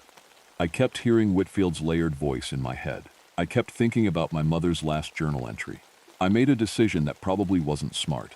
The next morning, I packed extra supplies and headed back into Cumberland Pass. I told myself it was for the official search, but really, I was going to spend the night there. I was going to listen for the singing. I set up a temporary camp about a quarter mile from where Whitfield's tent was still sitting. I brought recording equipment and my personal audio player. As the sun got lower, the temperature dropped. The fog rolled in thicker. The forest around me got quieter. And then, right around dusk, it started. The sound came from deep in the pass, from the cave system that Whitfield's last notes had pointed toward. It started as something you felt more than heard, a vibration in the ground, the air. Then it rose into something audible. It was the most beautiful thing I've ever heard. I can't describe it in words. Music is made of notes, and this was made of something deeper. Something that spoke directly to the part of your brain that understands feeling instead of language. It was sad and joyful at the same time. It was ancient and alive. It was calling to something inside me that recognized it, that wanted to answer it. I understood why my mother hadn't come back. I understood why Whitfield had chosen to stay. I was so caught up in listening that I almost didn't notice the sun was gone. It was almost dark. The temperature had dropped another 10 degrees, and the singing had gotten louder, closer, like whatever was making those sounds was moving in my direction. That's when the fear kicked in. It broke the spell. I packed my things in the dark, moving fast. As I hiked back toward the main trail, I could hear the singing following me. Not moving through the physical landscape, it was something else. It was echoing off the rocks in ways that sounded wrong, in ways that didn't follow the normal rules of how sound moves. I ran the last mile. When I got back to my ranger station, I was shaking. Not from cold, from knowing something I couldn't explain, couldn't prove, couldn't tell anyone about. I should have reported it. I should have called for help. Instead, I called Dr. Helena Cross at the University of Kentucky. She was an acoustic specialist, and she owed me a favor from an earlier historical research project.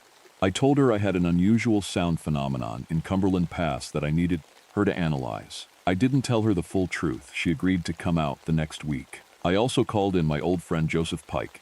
who'd worked as a ranger in this region for 15 years. He knew the mountains nearly as well as I did. I told him I needed backup for an investigation. He agreed to help. Neither of them knew what they were walking into, Doctor. Helena Cross arrived on a gray Wednesday morning with her equipment. She was professional and skeptical. Exactly what I needed. She brought microphones, acoustic analyzers, and recording devices way more sophisticated than what Whitfield had used. Joseph Pike met us at the ranger station with fresh supplies and maps marked with the areas where I'd heard the most intense singing. "So, you think there's something weird with the sound in the pass?" Joseph asked as we organized the gear. He was in his 50s, weathered and practical. He wasn't the type to believe in ghost stories. I liked that about him. "I know there's something unusual," I said carefully. "I want to understand it." Dr. Cross set up her equipment near Whitfield's old camp. It took most of the day to get everything working and calibrated. As the sun got lower, she started analyzing the ambient sounds of the pass. Her face changed as she looked at the data. "Margaret," she said slowly, "what am I looking at?" "I'm not sure," I said, though I was pretty sure. "What does the data show? These frequencies shouldn't be possible," she said. "The sound waves are too organized, too consistent. They're not decaying the way sound naturally decays over distance. It's like something is regenerating them, sustaining them."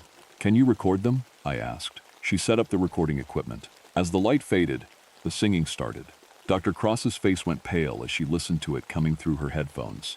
She looked at me, then at Joseph, then back at me. "That's not a natural phenomenon," she whispered. Joseph had his hands over his ears. "I don't like this," he said. "This doesn't feel right. Margaret, what is this?" "I don't know," I said, "but I need to understand it." That night, we set up camp in the pass. None of us wanted to be there as it got fully dark, but we couldn't leave. We needed to document what was happening. As the singing got stronger, Dr. Cross's hands shook as she adjusted her equipment. The music had patterns. Over several hours of recording and analyzing, Dr. Cross identified them. There were themes, musical ideas that repeated and changed. There were variations, like the same melody played in different ways. This wasn't random sound. This was composition. This was language. "Something is making this intentionally," Dr. Cross said. "Something is trying to communicate." Around midnight, we heard a human voice. It was calling out, not using words but making the same tones as the singing. At first, I thought it might be Whitfield. We moved toward the sound, following it deeper into the pass toward the cave system.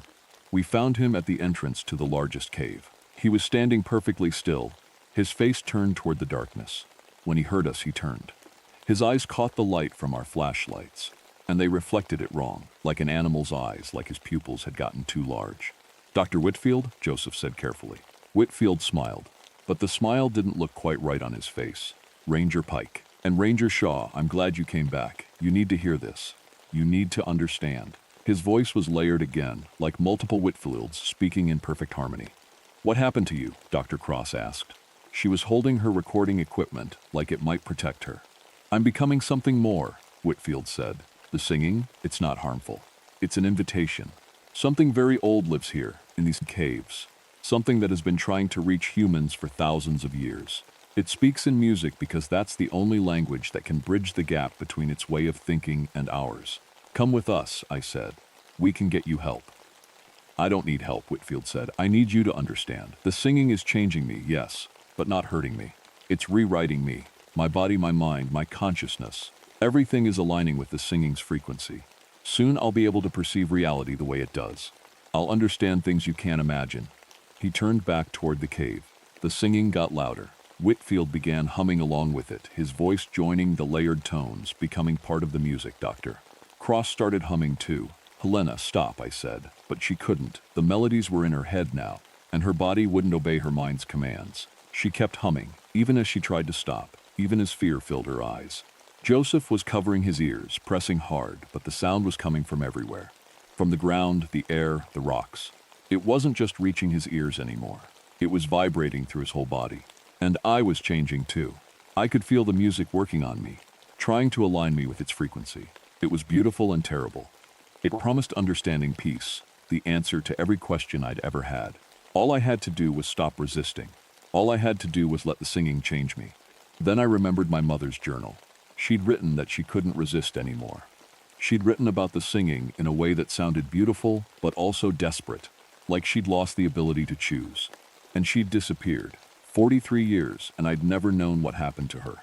I forced myself to look away from Whitfield. I grabbed Dr. Cross's hand. "Run," I said. We ran back toward the camp. Joseph was already moving, his big frame crashing through the forest. The singing followed us, echoing through the pass in impossible ways, traveling through the ground and air faster than we were running. We made it back to camp and started packing. My hands shook as I stuffed equipment into bags. Dr. Cross was still humming, unable to stop. Joseph's face was white, and his hands were bleeding where he'd pressed them too hard against his ears. "We have to go," I said. "Now." We hiked out of Cumberland Pass in the dark. I've hiked these trails my whole career, but I've never moved through them so fast or so scared. Behind us, the singing got quieter, but not because we were getting away from it. It was getting quieter because it was satisfied. It had made contact. It had planted something in us. We didn't talk much on the drive back. Dr. Cross sat in the back seat, humming in a way she couldn't control. Joseph stared out the window, his hearing aids pulled out and sitting useless in his lap. He would tell me later that he could hear the singing even better without them, that it was reaching him through the ground, through the air, through something deeper than sound. 3 days later, Dr. Cross went back to the university, and she was never quite the same. She started a research project on acoustic consciousness, the theory that sound frequencies could affect human consciousness at a fundamental level. She published papers. She got grants. But the work consumed her. She was trying to understand the singing from the inside, as if she could study her own transformation and control it. Joseph took medical leave from the park. He settled in a small cabin on the edge of the forest where he could listen to the singing without having to hide it anymore. He wouldn't see visitors. He spent his days and nights tuning himself to the frequencies, humming along with the distant music. And I went back to my house and pulled out my mother's journals. I'd read them before, but I'd never really let myself understand what they meant. This time, I read them with the knowledge of what the singing could do, and I found something I'd missed before. A final entry, written on the night she disappeared, in handwriting so shaky it was almost illegible. It's singing my name, not with words, but with frequencies that only I can hear, that are shaped by who I am, what I understand. It knows me. It's been waiting for me. All those stories I told Margaret about the mountains speaking. I was right. The mountains do speak. The earth speaks. And it wants me to listen. And then, on the last page, I choose to go. Not because I'm trapped, but because I finally understand what I've been missing my whole life. The singing is the truth. Everything else is just noise. I cried reading that. For the first time in 43 years, I really let myself cry. That night, I made a decision. I was going to go back into Cumberland Pass. I was going to face whatever was in those caves. And I was going to get answers, not just about my mother, but about what this thing was, what it wanted, and whether it could be stopped. The next morning, I packed my gear.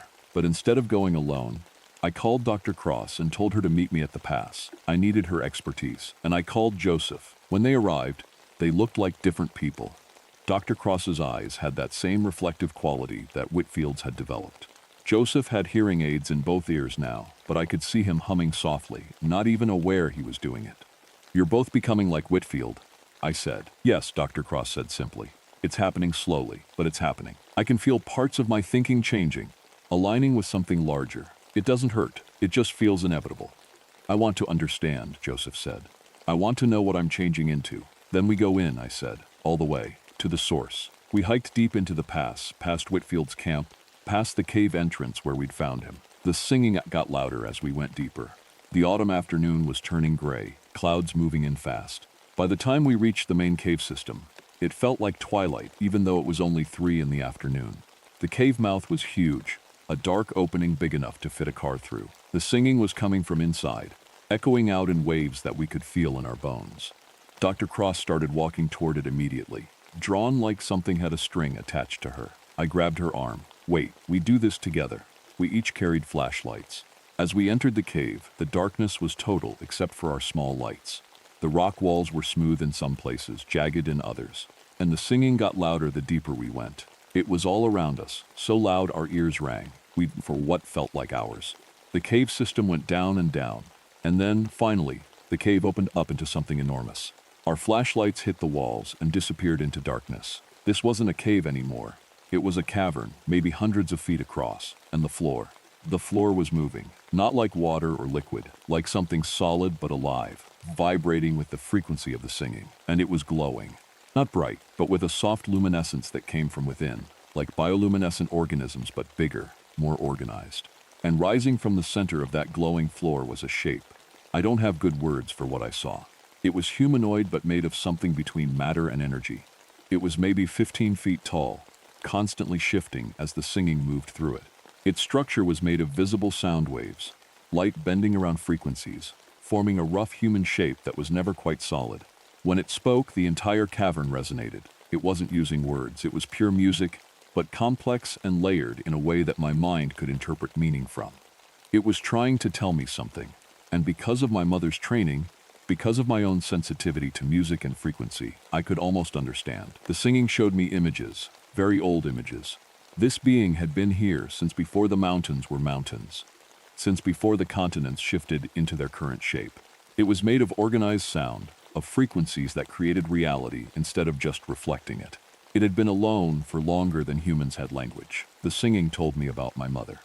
How she'd come here, how she'd listened deeply, how she'd begun to understand, how the process of understanding meant changing, becoming something new, how she'd chosen to let that happen. The singing told me that it wasn't trying to hurt anyone. It was trying to connect. It was lonely, in a way that a human can barely comprehend. It had been trying to reach out for millennia, leaving traces in the stories humans told, in the music humans created, in the feeling people got when they heard ancient songs. And it told me that it could remake humans in its image. It could align their frequencies with its own. It could make them understand. It could make them part of something bigger and older and more real than individual human consciousness. All they had to do was stop resisting. Dr. Cross was already walking toward the creature. So was Joseph. They were humming in perfect harmony with the singing, and their bodies were starting to glow, starting to show the same translucent quality that the creature had. I stood at the edge of that cavern and faced the biggest decision of my life. I could let the singing change me. I could become part of it. I could finally understand what my mother had understood. I could merge with something ancient and beautiful and true. Or I could choose to stay human, incomplete, limited, but myself. My mother had made her choice. I had to make mine. I opened my mouth and began to sing. Not the creature's song, but the ballads my mother had taught me. Old Appalachian songs about love and loss and people who chose their own paths. My voice shook at first, but it got stronger. The creature responded. Its singing changed. It didn't attack me or try to force me. Instead, it listened. For the first time, it was listening to something other than itself. And in that moment, I understood. The creature wasn't evil. It was just so different from humans that its gift, the gift of understanding and transformation, could only be received by losing your humanity. I could offer it something else. I sang louder. And I spoke to it in the language of metaphor and meaning, in the way my mother had taught me to speak to the mountains. I told it that I honored what it was. I told it that its loneliness was real and it mattered. I told it that I couldn't become what it needed me to become, but I could protect it. I could keep it safe, and I promised that I would tell its story. Not as a monster or a legend, but as a truth. An ancient being made of sound, trying to reach across an impossible distance to connect. The singing changed. It became quieter, sadder, but also like it was accepting something. The creature began to retreat back into the deepest parts of the cavern, drawing back into itself. Dr. Cross and Joseph stopped walking. They turned to look at me, still humming, still glowing, but stable now. Balance between what they were and what they were becoming. "Come on," I said. We climbed back out of the cavern, back through the cave system, back into the twilight of Cumberland Pass. Behind us, the singing got quieter, but it never fully stopped. It just pulled back deeper, waiting, listening, remembering. The official report said that Dr. Aaron Whitfield had made a choice to stay in the remote region for further research. The park confirmed his safety and his desire to continue his work independently. To outsiders, he simply became another eccentric researcher who preferred wilderness to civilization. I closed Cumberland Pass to public access. The official reason was geological instability, structural concerns with the cave systems. The real reason was protection. That creature had been trying to reach humans for thousands of years. I wasn't going to help it succeed by letting tourists walk right into its cavern. Dr. Cross returned to the university, and her transformation stabilized. She still hums the creature's melodies, and people who know her say that music has become part of how she thinks. But she's still herself. She's just more than she was. She's started teaching classes on consciousness and sound that are unlike anything the university has offered before. Her students say her lectures change the way they perceive reality. Joseph Pike never came back to work. He lives in that cabin on the forest edge, and he's become something like a guardian of the pass. Hikers occasionally report seeing him standing at the boundary, and he turns them back before they can go too deep. Some people say he can hear things in the forest that no one else can. Some people say he's changed into something that's no longer quite human. As for me, I'm still the ranger for this region. I keep the Cumberland Pass closed. I maintain Whitfield's camp as a private research area, and every evening at dusk, I stand at the edge of the pass and listen. The singing is still there. It's quieter now, more controlled, like it's respecting the agreement we made. Sometimes I hear it harmonizing with Joseph's humming from his cabin, and with Dr. Cross's voice as she hums in her office at the university. Miles away, it's like the creature has stretched itself across the entire region, connecting all of us. I never found my mother. I never will. But I've made peace with that. She chose something bigger than herself, and there's a kind of beauty in that choice, even if it meant I lost her. And sometimes, when the wind is right and the evening light is just a certain shade of gold, I swear I can hear my mother's voice in the singing. Not lost, just transformed, just part of something that has been waiting since before time had a name. The singing dark of Cumberland Pass is still there. It's still trying to reach people. It's still lonely, still calling, still hoping that someone might understand. Most people will never hear it. The mountains are full of sounds, and most humans just hear noise. But if you have the right kind of ears, if you inherited them from someone who listened too deeply, you might hear it too. And if you do, I hope you choose better than my mother did. I hope you choose yourself. But I won't judge you if you don't. My name is Calvin Roberts, and I've spent the last 16 years as a park ranger in the Black Mountains of North Carolina. I'm 53 years old now, which means I've spent more than a third of my life walking these mountains, knowing their trails better than I know my own home. People ask me sometimes why I chose this work. They picture rangers as the type who take pictures with tourists and point out scenic overlooks. But I've always worked wildlife management and predator control. That means understanding what hunts, how it thinks, and sometimes how to stop it. My father was a coal miner, so was my grandfather. So were 3 of my uncles. That's what you did in eastern Kentucky, in the town where I grew up. You went underground. You dug coal. You came back up, or sometimes you didn't. My brother Tommy didn't come back up. Not completely. There was an accident in the mine when I was 33 years old. A cave-in, they said. They found parts of him, not all of him. I never went into the mines. My mother made me promise when I was young, and I kept that promise. But I've always wondered about the dark places under mountains. I became a ranger specifically to understand the underground, to understand what lives beneath the earth. The Black Mountains are beautiful and dangerous. The peaks rise up sharp and serious, covered in old-growth forest. The valleys between them are deep and full of shadow. In July, the month this story starts, the heat is intense. Daytime temperatures push toward 90 degrees, but the nights cool down to the mid-60s. The air is thick with humidity. Everything smells like wet leaves and rich soil and growing things. These mountains are isolated. Some trails are only accessible to experienced hikers. There's no cell service in most areas. If you get hurt in the deep parts of the mountains, rescue takes 4 to 6 hours. That's a long time to be hurt and alone. Most people don't know much about Appalachian folklore. They hear about ghost stories maybe, or moonshine. But there's something else in these mountains, something older. The Cherokee who lived here before my ancestors came spoke about creatures that hunt under the mountain. Old-time Appalachian folk tales warn about things that drag on, creatures that pull you down into the earth.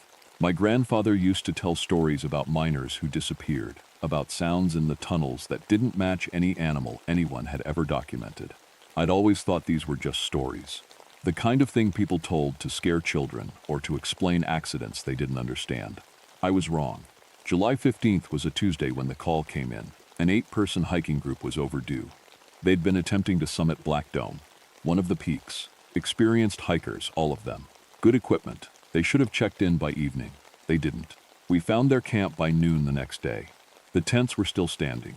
The fire pit was there. The cooking equipment untouched. This wasn't a group that got lost and wandered away. This was a camp that something had come into the middle of. The first thing I noticed was the drag marks. They started near the center of the camp by the fire and led away toward a steep slope. The marks were deep and obvious. Something heavy had been pulled across the ground with significant force. But these weren't the drag marks of someone being pulled by the feet or under the arms. These were different. The marks were too wide apart. The depth was inconsistent, as if something massive and powerful was dragging something else, and dragging it deliberately. "Could be a bear," said Marcus, one of the rangers working with me. "Bear drags a body sometimes." I shook my head. "I've seen bear kills. I've seen how bears move prey. This was something else." The drag marks led to a sinkhole. It wasn't marked on any of our maps. The hole dropped nearly 40 feet straight down, opening into darkness. I'd never seen this spot before, and I know these mountains like I know my own face. We found the first survivor at the bottom. His name was David Chen. He was conscious, barely. His legs were badly scraped and one was broken. His arms were covered in scratches, not the small scratches of thorns or brush, but deep gouges. The scratches were too wide apart, too precise, claw marks, and the claws that made them had to be as big as my fingers. It came into the camp, David said through his pain. His voice was shaking. At night, I couldn't see it clearly, too dark. But it was huge, massive. It just started grabbing people, dragging them. Most of us ran. But Danny, he stopped, breathing hard. Danny ran the wrong way, ran toward the hole, thinking it was a way out of the camp, I think. The thing was faster. It dragged him. I saw the outline, just the shape of it against the dark, dragging him under the mountain. We rappelled down into the sinkhole with lights and equipment. The bottom opened into a tunnel system. The tunnel was wide, maybe 12 feet across, and it sloped downward into the earth. The air changed the moment we entered. It became colder. There was a smell, an animal smell, mixed with something metallic. Copper, blood. Our flashlights didn't work quite right down there. The beams seemed dimmer, as if the darkness was pushing back against the light. The beam distance was shorter than it should have been. We could only see maybe 20 feet ahead clearly. The tunnel showed signs of recent large animal movement. Huge claw marks scraped the walls. There was dark, coarse hair caught on rocks. Dried blood, a lot of it, leading deeper. And then we heard the sounds, not close, from deeper in the tunnel system. The sound of something massive moving. A dragging sound. And something else, a low, rumbling vocalization. Not quite a roar, not quite a growl. Something that didn't match any animal any of us had ever heard. Marcus's hand was shaking on his rifle. "Calvin, we need to move faster." But I was already noticing something else. A pattern in the tunnel. Recent remains, human remains, arranged along the tunnel floor. Not scattered like something feeding, arranged, in a line, like they were being displayed, like this was intentional. I felt my stomach tighten. This wasn't just predatory behavior. This was something with intelligence, something that hunted humans deliberately. We brought in specialists, cave experts, animal behaviorists. Within 2 days, we had a small camp set up near the sinkhole, and we began exploring the tunnel system more systematically. The remains we found told a story that got worse the deeper we went. Forensic analysis showed that the victims were killed quickly, massive trauma, something with enormous strength. But they were dragged post-mortem, meaning they were killed somewhere else in the tunnel system, then brought to these display areas. The remains we'd found were older, some weeks old, some months. But there were fresh remains too. Less than a week old, the creature was actively hunting. Based on claw marks and the width of the drag patterns, we estimated the creature was massive. Probably 8 to 10 feet tall when standing upright. The claws were 4 to 6 inches long. The strength required to drag a 200-pound human across rough stone like it weighed nothing. That was beyond any normal animal. By the third day of exploration, we'd found evidence of dozens of kills, all arranged in specific patterns throughout multiple chambers in the tunnel network. Some of the remains were animal, deer, elk, black bears. Most were human. Looking at the remains, trying to estimate ages and dates of death, my hands started shaking. I found records of missing hikers going back more than 20 years. Not all missing persons, just the ones who went into the mountains and never came out. I'd worked here for 16 years, and I'd thought these were random disappearances, accidents, people who got lost or fell. I was thinking about my brother when I found it. It was a wallet, brown leather worn inside, a driver's license. Tommy Roberts, age 33. The picture was from 12 years before his supposed mining accident. The accident that had happened, supposedly, in a coal mine 30 miles from here. An accident that left no complete body. My hands went numb. The specialist team was moving carefully through another chamber, maybe 50 feet away. I don't think anyone saw me slip the wallet into my pocket. That night, we were back in the tunnels, going deeper than we'd gone before. The air was getting colder. The smell of the creature was stronger. The darkness seemed heavier, like it was pushing down on us, trying to keep us out or keep something in. We heard it before we saw it. The sound of massive movement. Something large moving with deliberate speed through the tunnel ahead of us. The dragging sound of something being moved. Then, the vocalizations again, those low, rumbling sounds that didn't fit into any category of known animal. Our flashlights caught something, a shape, huge, dark, moving on two legs, not four. The arms were massive, hanging long at its sides. The claws at the ends of those arms caught the light for just a second. 6-inch curved claws, like nothing alive should have. The head was turned toward us, and I could see the shape of it, roughly humanoid but fundamentally wrong. The jaw was too large, jutting forward. The eyes were placed too far apart. The expression, I'm not sure a human can truly understand the expression on its face, but it spoke of predatory intelligence, of something that hunted deliberately, with strategy and purpose. It took a step toward us. Go, I said now. Move. We didn't run. We walked quickly, keeping our flashlight beams on the tunnel floor so we wouldn't trip, but moving with purpose. Behind us, the sounds continued. The creature didn't chase. It just stood there, watching us leave. When we reached the sinkhole and climbed out, the sun was setting. My hands wouldn't stop shaking. The 3 other missing hikers were found that night, stumbling out of the forest near the camp. They were disoriented, exhausted, their clothes torn. They reported being pursued by something large, something that seemed to be herding them away from the mountain rather than chasing them to kill them. The creature had let them live. That was the moment I understood. The creature didn't kill randomly. It selected its prey. It let some go. It deliberately dragged others to its underground chambers. This wasn't animal behavior. This was strategy. This was intelligence. And it knew about my brother.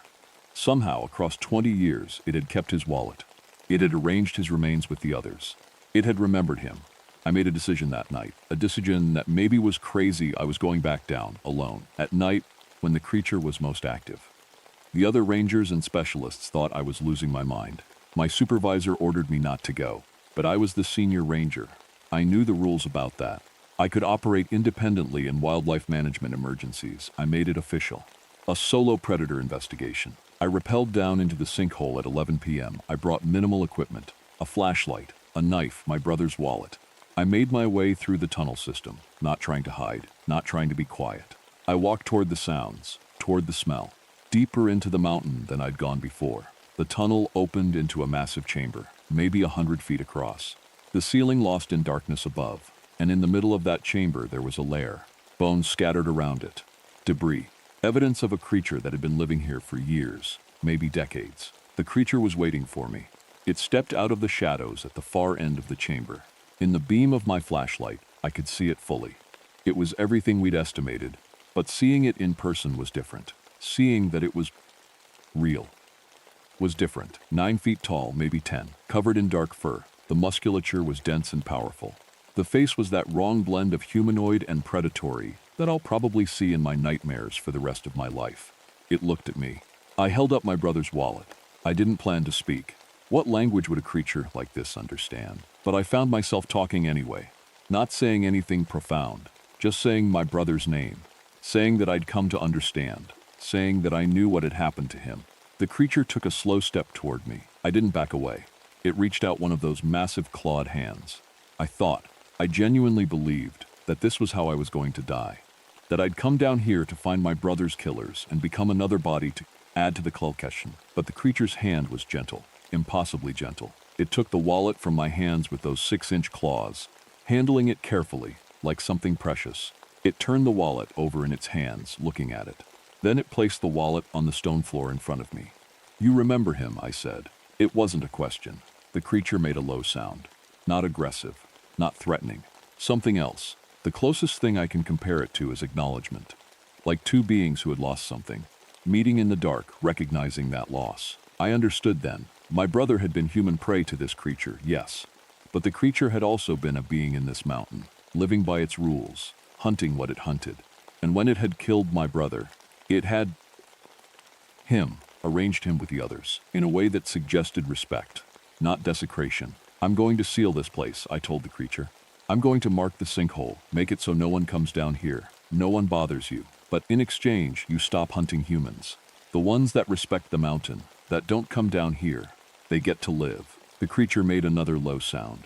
Then it turned and walked deeper into its chamber, disappearing into the darkness. I picked up my brother's wallet and climbed back toward the surface.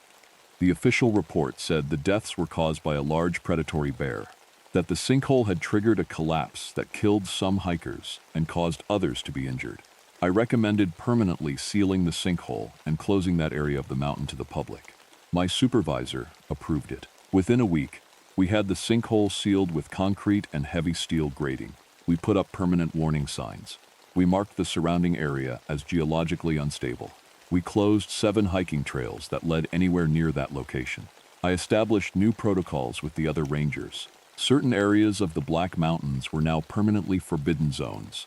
We had official reasons, unstable geology, dangerous animal activity, that sort of thing. But I made sure every ranger knew. You don't go to these places. You mark them on maps. You tell hikers to avoid them. I've been walking these mountains for 16 more years since then. 32 years as a ranger now. I patrol the sealed sinkhole site monthly. I leave flowers sometimes. Once for Tommy and once for the creature, though I don't know if it knows that or cares. I've never heard of another missing hiker in the Black Mountains in the areas we sealed off. The other rangers have learned not to ask too many questions about why certain places are forbidden. But I've trained them in the real rules. Respect the mountain. Some things are smarter than we are. Some things are stronger. Some things operate by rules we don't understand. When you encounter those things, you can either kill them, which usually means dying yourself, or you can negotiate. You can respect their boundaries, and they'll respect yours. I think my brother would have wanted that ending. Not vengeance, not destruction, just understanding, just respect. The creature is still down there, under the Black Mountains. I hear it sometimes on quiet nights, the dragging sounds far below, echoing through the stone. I think about calling someone, reporting it. But I made an agreement, and that creature honored its part. There are other mountains in Appalachia, other ranges where old things live in the dark beneath the earth. Other hikers go missing sometimes. I read the reports, I track the patterns, and I remember there are predators out there that think, that plan, that keep their promises. And if you're smart, if you truly respect the mountains, they'll let you walk alive through their domain. My name is Daniel Prescott, and I've been a ranger at Shenandoah National Park for 18 years. I don't usually tell people what happened during my final shift, because most folks don't believe in things they can't measure and file away in a neat report. I believe in those things. I learned that the hard way. Let me start somewhere that makes sense. I grew up in Alexandria, Virginia. My father was military, the kind of man who believed in order, hierarchy, and facts. My mother was a botanist who understood that plants followed rules you could study and predict. They raised me to observe, document, and trust only what I could verify. That's probably why I became a ranger. I never slept much. Even as a kid, I'd wake up after 3 or 4 hours, and my mind would just start working. A doctor called it insomnia. I called it an advantage. Most rangers hate the night shifts. I requested them. When everyone else was asleep, the park showed you things. By 1996, I'd worked almost 2,000 night patrols in these mountains. I knew them better than I knew my ex-wife, which is probably why I'm remarried to a woman who understands that my real relationship was with the park. I had one adult daughter and a job that made sense. The night shifts were mine. I kept detailed logs of everything. Every animal sighting, every weather pattern, every odd thing I noticed. They weren't in the official reports. Those stayed clean and professional. But in my personal notebooks, I had 18 years of observations. Details that didn't fit anywhere else. Details I filed away and mostly forgot about. Shenandoah National Park sits in the Blue Ridge Mountains. The park is over 200,000 acres of forest, hiking trails, and overlooks that tourists love. What most visitors don't understand is how the park changes after sunset. The crowds vanish. The exposed ridges and scenic viewpoints become empty and quiet. The whole place transforms. Stony Man Mountain stands at 4,010 feet. That's the highest point in my patrol area. The Limberlost Trail runs nearby through a marshy section with its own strange ecosystem. That September night in 1996 started like any other shift, clear skies, temperature dropping fast, the kind of late summer weather where you feel autumn sneaking in. I was 39 years old, still lean from years of patrol work, still confident in my ability to handle whatever the mountains threw at me. I had my radio, my flashlight, my notebook. I had 18 years of experience and 0 incidents, 0 lost hikers on my watch, 0 accidents I couldn't explain. That record mattered to me more than it should have. The radio crackled just after 11 o'clock. Lisa Hartford's voice came through, clipped and professional. Lisa was a good ranger, thorough, smart, not the type to panic. Prescott, we've got a medical situation at Limberlost. 2 hikers found unresponsive. Backup is en route. I was maybe 10 minutes away. I acknowledged and started moving toward the trail parking area. The night was cold now, dropping into the mid-40s. Clear stars overhead, nothing weird, nothing wrong. Just another incident in a park full of hikers doing things hikers do. When I got there, Lisa was already with the two victims. They were a man and a woman, both in their 30s, wearing proper hiking gear. They lay on the trail like they'd just decided to take a nap. Eyes closed, breathing normal, perfect peace on their faces. Found them about 20 minutes ago, Lisa said. Hiker called it in. Says they were fine when he passed them 10 minutes earlier. Just suddenly stopped walking and lay down. I knelt next to the man. No obvious injury. No signs of trauma. I checked his pupils. Responsive. Pulse steady. Everything checked out except for the fact that he wouldn't wake up. They're not responding to anything, Lisa said. No pain response, no loud noises, nothing. I tried it myself. Shook his shoulder. Nothing. Spoke loudly. Nothing. The guy was out in a way that didn't make sense for someone hiking on a beautiful night. The temperature at ground level felt strange. Warmer than it should be. I didn't mention that to Lisa. Just another thing to file away. Just another weird observation. The ambulance arrived 40 minutes later. By then, there were 4 rangers on the scene, emergency medical people setting up equipment, and both hikers still completely unconscious. The hospital was 40 minutes away, which felt like too long. Everything felt like it was happening too slowly and too fast at the same time. I rode in the ambulance with a female hiker. Her name was Sarah Chen. Her friend was Mark Williams, both from Washington, D.C. Both experienced hikers, both completely unresponsive. The hospital did all the tests, blood work clean, no drugs, no alcohol, no toxins. Brain scan normal. EEG showed active brain patterns, specifically sleep patterns, which is the deep dream stage. Her vital signs were solid. Everything pointed to someone in normal sleep, except she wouldn't wake up. Dr. Patricia Mendez handled the case. She was thorough and professional, which I appreciated. She didn't pretend to have answers she didn't have. The odd thing, she told me, is the depth of sleep. We tried stimuli that should wake someone, pain, light, sound, nothing works. But she's not in medical distress, her body is fine. It's like her mind is just somewhere else. By dawn, Mark Williams had been admitted to the hospital ICU alongside Sarah Chen. Lisa and I were back at park headquarters doing official incident reports. I documented everything methodically. Time found, location, condition, response protocol. Everything was clear except for the central fact that 2 healthy hikers had just decided to sleep and hadn't woken up. That afternoon, a 3rd hiker was found unconscious near a different trail, then a 4th, all in different locations, all near limestone formations or cave areas, all with no medical explanation. The pattern should have been obvious to me immediately. I'd been trained to spot patterns. But pattern spotting works when you're looking for something logical. When the pattern involves people just falling asleep and not waking up, your brain kind of stutters. I called the CDC field office, told them we might have an environmental issue, bad water, contaminated food, something in the air. They sent people to test everything. The air was clean, the water was clean. There was nothing there, no virus, no bacteria, no chemical. Just hikers falling asleep in specific locations and staying asleep. By the end of the 2nd day, there were 7 unconscious hikers in the hospital. By the end of the 3rd day, there were 9. The local news picked it up. Mystery illness strikes Shenandoah hikers, read the headlines. Speculation was wild. Pollution, bioweapon, gas leak from the limestone caves. Everything sounded ridiculous when I read it, but I was running out of explanations. Lisa came to me on the evening of day 3. She looked bad. Tired, pale. She'd been working extra shifts, helping with the emergency response, coordinating with hospital staff. I need to tell you something, she said. I'm not sure what it means. We sat in the ranger station. The walls were covered with maps of the park, incident reports, equipment lists, all the visible proof of order and control. I looked at the old incident logs, Lisa continued. From the archives, Prescott. There was something similar in 1984. 3 hikers, same thing, found unconscious, wouldn't wake up. There's a ranger report from 1986 about the incident investigation. She handed me a photocopy. The handwriting was careful and precise. The ranger was named Arthur Kempton.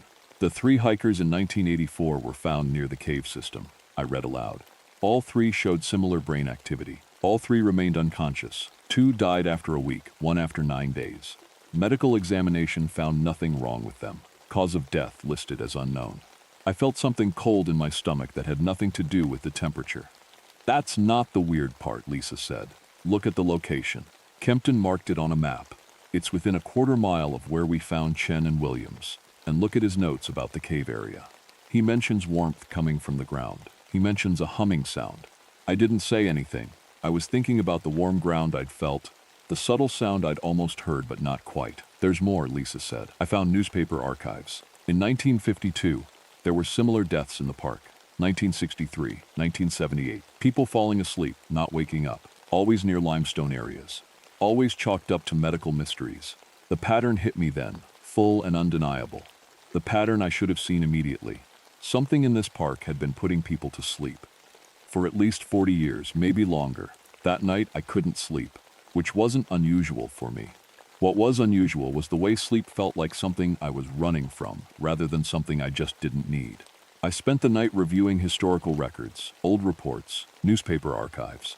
Lisa had started something that I couldn't stop. The pattern extended back further than 1952. There were references in a 1927 journal from a park ranger named Edmund Walsh. He wrote about a sealing operation at the cave system.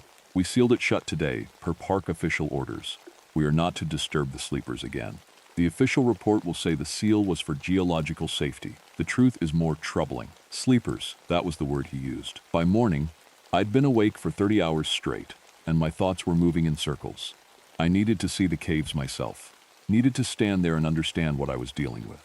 Lisa found me gearing up to head into the Limberlost area. Prescott, no. Whatever this is, going into the caves alone. I'm not going into the caves, I interrupted. I'm just checking the perimeter, observing the area. But that was a lie. I needed to go closer. Needed to feel what Sarah Chen and Mark Williams had felt before they fell asleep. The cave entrance was in a rocky outcropping at elevation 3,800 feet. The afternoon was clear and cool. Birds were singing normally.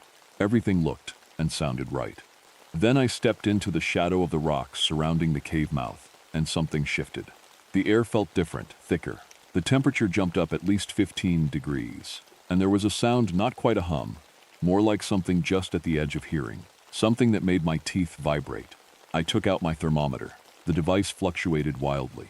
It showed 90 degrees, then 70, then 90 again. The readings didn't make sense. I set it on a rock and watched it keep changing. Drowsiness hit me like someone had turned off a switch in my brain. I've been awake for 30 hours straight many times. That drowsiness doesn't feel like this. This felt like warm water filling my skull, like every muscle suddenly weighed twice as much. Like my eyelids were closing against my will. I sat down fast, forced myself to stand back up. My legs felt weak. The world was getting softer around the edges. I pushed away from the cave area, stumbling backward toward clearer ground. The drowsiness released immediately, like I'd stepped out of a field and back into normal reality. My hands were shaking. I documented what happened in my notebook with shaky handwriting. Temperature anomaly, strange sound, acute drowsiness. Environmental cause suspected but unknown. That was the day I understood something was really wrong. By day 6, there were 23 unconscious hikers. 2 had died. The hospital was running out of beds for them. The media circus had gotten huge. There were reporters, government officials, CDC investigators all over the park. The parking areas were packed with news vans. And nothing was helping. No medicine worked. No treatment stopped the progression. The victims just lay in their hospital beds, brains active with REM sleep, bodies breathing steadily, while their minds were somewhere else completely. Lisa came to me on the evening of day 6. She looked worse than before. Her eyes had dark circles under them. She was moving slower. When she spoke, her words came out thick, like speaking was difficult. I'm having dreams, she said. I fall asleep for a few minutes, and I'm having these incredibly vivid dreams. And when I wake up, it's hard to care about anything except getting back to sleep. I knew immediately what that meant. You were at the cave? I asked. No, but I handled Chen's case files, and Prescott, I don't think this is a virus or a toxin. I think it's something that spreads through contact, through caring for the victims. I think whatever this is, it's using them to reach us. That night, Lisa didn't come to work. The next morning, we found her at home, asleep, unresponsive. 24 years old, fit and healthy, and completely unconscious. Her EEG readings were identical to the hikers. Synchronized brain activity, like she was connected to something vast and ancient. That was the morning everything changed for me. I stopped trying to find rational explanations. I stopped pretending this was something science could solve. I opened my old notebooks from 18 years and looked at every entry about wrong things, weird things. Small things I dismissed because they didn't fit into the world I understood. There were hundreds of them. Temperature anomalies near caves. Strange sounds in limestone areas. Hikers reporting overwhelming drowsiness, specifically in certain locations. Wildlife behavior changes. Plants growing in perfect geometric circles. Everything documented. Everything ignored. I'd been writing a history of the haunting the whole time and calling it a patrol log. The cave system extended deep underground, much deeper than official maps showed. I found references to old mining operations from the 1800s that had stopped suddenly, with no explanation given. Workers reporting strange dreams, operations shut down, records sealed.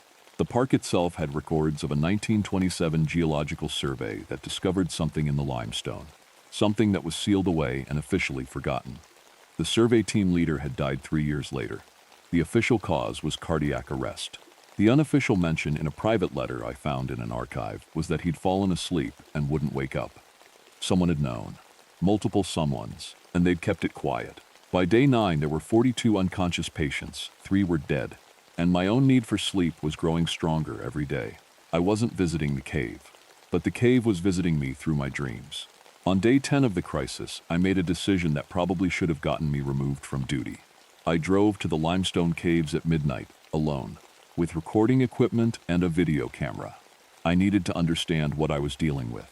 The cave mouth looked the same in the darkness as it had in daylight. Darker, obviously, but the warmth was still there. The sound was stronger at night, that low hum that seemed to come from deep in the earth. I walked toward it deliberately, trying to stay awake, trying to fight the drowsiness that hit immediately. The ground under my feet was warm. My flashlight caught the limestone formations, and they looked wrong, arranged in patterns that couldn't be natural. Spirals, circles, geometric shapes carved or formed by something intelligent. "What are you?" I said it out loud, my voice sounding small. The humming seemed to respond. It got louder, more focused. I felt something that wasn't quite pain, but wasn't quite anything else. It was like something huge and slow was turning its attention toward me, becoming aware of me. And then I understood. It wasn't angry, it wasn't hunting, it was lonely. The understanding came to me like a memory of something I'd always known. This thing in the mountain, it had been sleeping for longer than humans had language. It had been dreaming of connection for longer than civilization had existed. And now it was waking up slowly, calling out with the only language it had, the language of sleep, the language of dreams. It wanted company in its vast, ancient awareness. It wanted human consciousness to merge with its own so it wouldn't be alone anymore. It had found something in me specifically.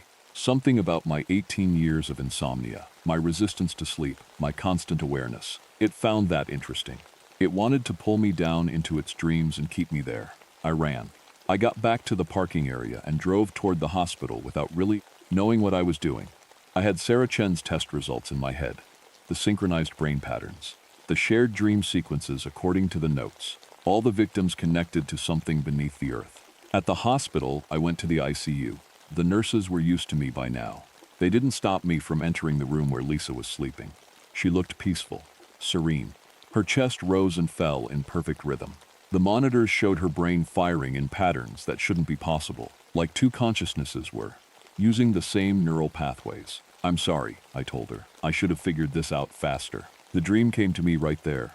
Standing in her room, I was underground. Not physically, but in some way that felt more real than standing on solid ground. The limestone stretched around me in infinite distances, and in that vast space was something so ancient and so lonely that its sadness had weight.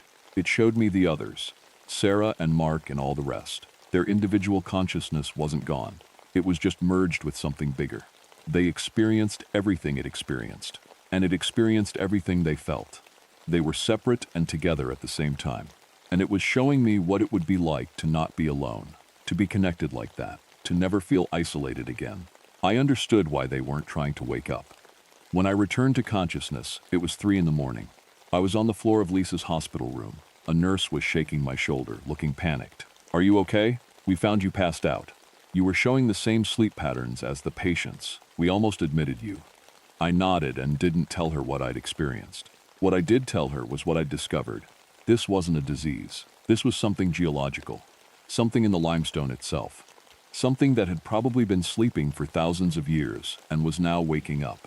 And it would keep calling to people, keep drawing them down into dreams, until it had enough consciousness merged with its own to complete its awakening.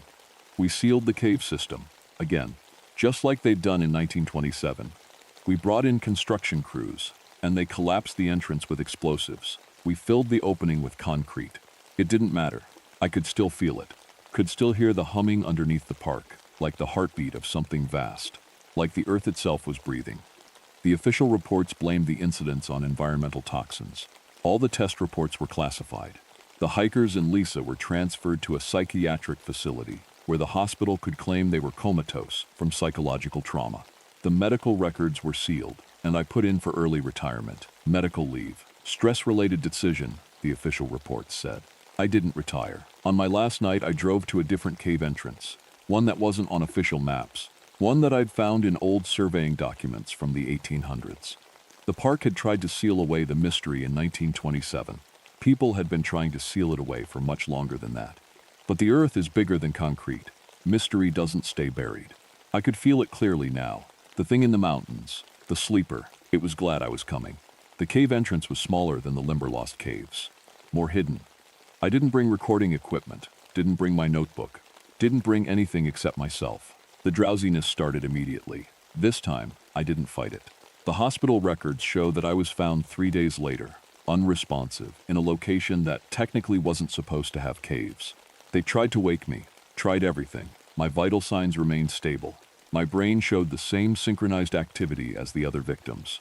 That was 2 years ago at the time of this recording. I don't know how long I've been asleep. Time feels different now. In the darkness beneath the mountains, I'm aware of Sarah and Mark and Lisa, and 40 other people whose names are on hospital records somewhere. We exist in a vast ancient consciousness that sees everything and remembers everything. We are individuals and we are unified. We are alone and we are together. The dreams don't feel like dreams anymore. They feel like reality.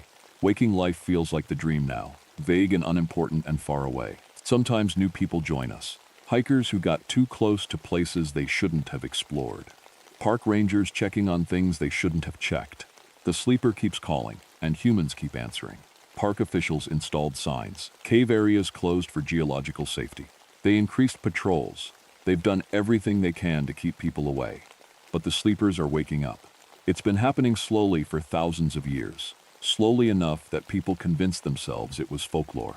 Slowly enough that each incident could be explained away. But it's happening.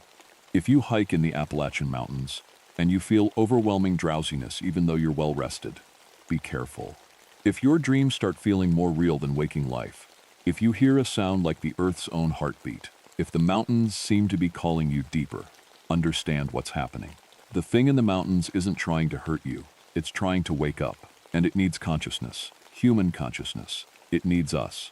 If you fall asleep in the mountains, you might not wake again. Your consciousness might continue forever in the dreams of something as old as the geological formations themselves. Your personality and self will merge with something vast and ancient and eternally lonely. Is that death? Is it transformation? I don't have the words to explain what this experience is. I just know that I'm not afraid anymore. And I know that the sleepers are still waking. My name is Eleanor Blackwell, and I've spent the last 15 years protecting a forest that was secretly trying to understand me. I've been a forest ranger in Monongahela National Forest for longer than I care to admit. People don't usually think of rangers as scientists, but that's what I am. I have a master's degree in forest ecology. I study how plants and animals live together. I keep detailed records, what blooms when, which birds arrive in spring, how the forest changes with the seasons. I know this forest better than I know people. That's probably the problem. I grew up here, in Morgantown, West Virginia. My parents were loggers. My mother had a twin baby she never got to hold, my older brother who didn't survive. She always said she felt him missing, like a piece of her was somewhere else. I think that feeling shaped how she raised me. She made sure I understood that forests aren't just things you use and throw away. They're alive in ways we don't completely understand. When I became a ranger, I fought against logging companies trying to cut down old-growth forests. I published papers about why ancient trees matter. I trained other rangers. In 1989, I stopped a logging company from clearing 2,000 acres of pristine woodland. I won, and I was proud of that. The thing is, I was a scientist. I believed in facts. I trusted what I could measure and observe. I didn't believe in the old stories the local people told. Stories about empty folk in the deep forest. About people who went missing and came back wrong, hollowed out and blank inside. I figured those were just superstitions from isolation and fear. I was wrong about a lot of things. It started in August of 1993. The heat was heavy that summer, with humidity so thick it felt like you were breathing soup. I was doing my regular patrols when I heard that a hiking group had gone missing in the Cranberry Wilderness, the remote part of our forest that almost nobody visits. 4 people, 2 couples, the Winters and the Turners. They were experienced hikers, which made it worse. Experienced hikers don't just disappear. I assembled a search team. Gregory Marsh, one of my best rangers. Catherine Lee, newer but skilled. Michael O'Brien with his rescue dog. We started before dawn on the second day of the search, hiking into territory I knew like my own backyard. The forest felt different that morning. I noticed it immediately, though I couldn't explain it. The birds weren't singing. The insects weren't making their normal sounds. There was just this deep, complete silence, but not the peaceful kind. This silence had weight. It pressed against you. It felt like something was listening. Probably just the heat, I told myself. Animals get quieter in extreme temperatures. Science. I could explain it. We hiked 12 miles to where the missing group's camp should be. The forest around us looked normal on the surface. Tall trees, thick undergrowth, the steady climbing elevation. But normal and wrong can exist at the same time, I learned. When we found their camp, my stomach went cold. Everything was arranged in a perfect geometric pattern. The sleeping bags weren't scattered like normal people would leave them. They were arranged in a precise square. The food was organized by color. The red items in one pile, yellow in another, blue in another, not by what you'd actually want to eat first. Gregory called me over to the journal they'd left behind. The last 20 pages had a single word written over and over, watching. Just that one word, written hundreds of times, in increasing desperation. The rescue dog started screaming, not barking, screaming. The animal's handler couldn't calm it down. The dog kept jumping away from the center of the camp, lunging at its leash, trying to escape something we couldn't see. We had to carry the dog away, and it took an hour for it to stop shaking. They left recently, Catherine said, pointing to the food. The canned items aren't rusted yet, but there were no footprints leading away from the camp. None at all. We searched until dark. That was when things got really strange. The temperature dropped to 68 degrees, even though it was August, and the sun was still high in the sky. My thermometer kept changing readings, jumping from 70 to 50 to 80, unable to pick one number and stick with it. The compass stopped working. All 4 of our compasses. They'd spin slowly, unable to find north. Our radios started picking up sounds instead of voices. Bird calls, wind, the whisper of trees moving. Once, I heard what sounded like human heartbeat through the static. Gregory looked at me. We should get out. We should go back. I almost agreed with him. But I was the ranger in charge. I was supposed to know what to do. I was supposed to protect this forest and find these people. I kept us searching. By evening, we found the hiking group. They were standing in a perfect circle in a small clearing. All 4 of them. They weren't moving. They weren't responding when we called their names.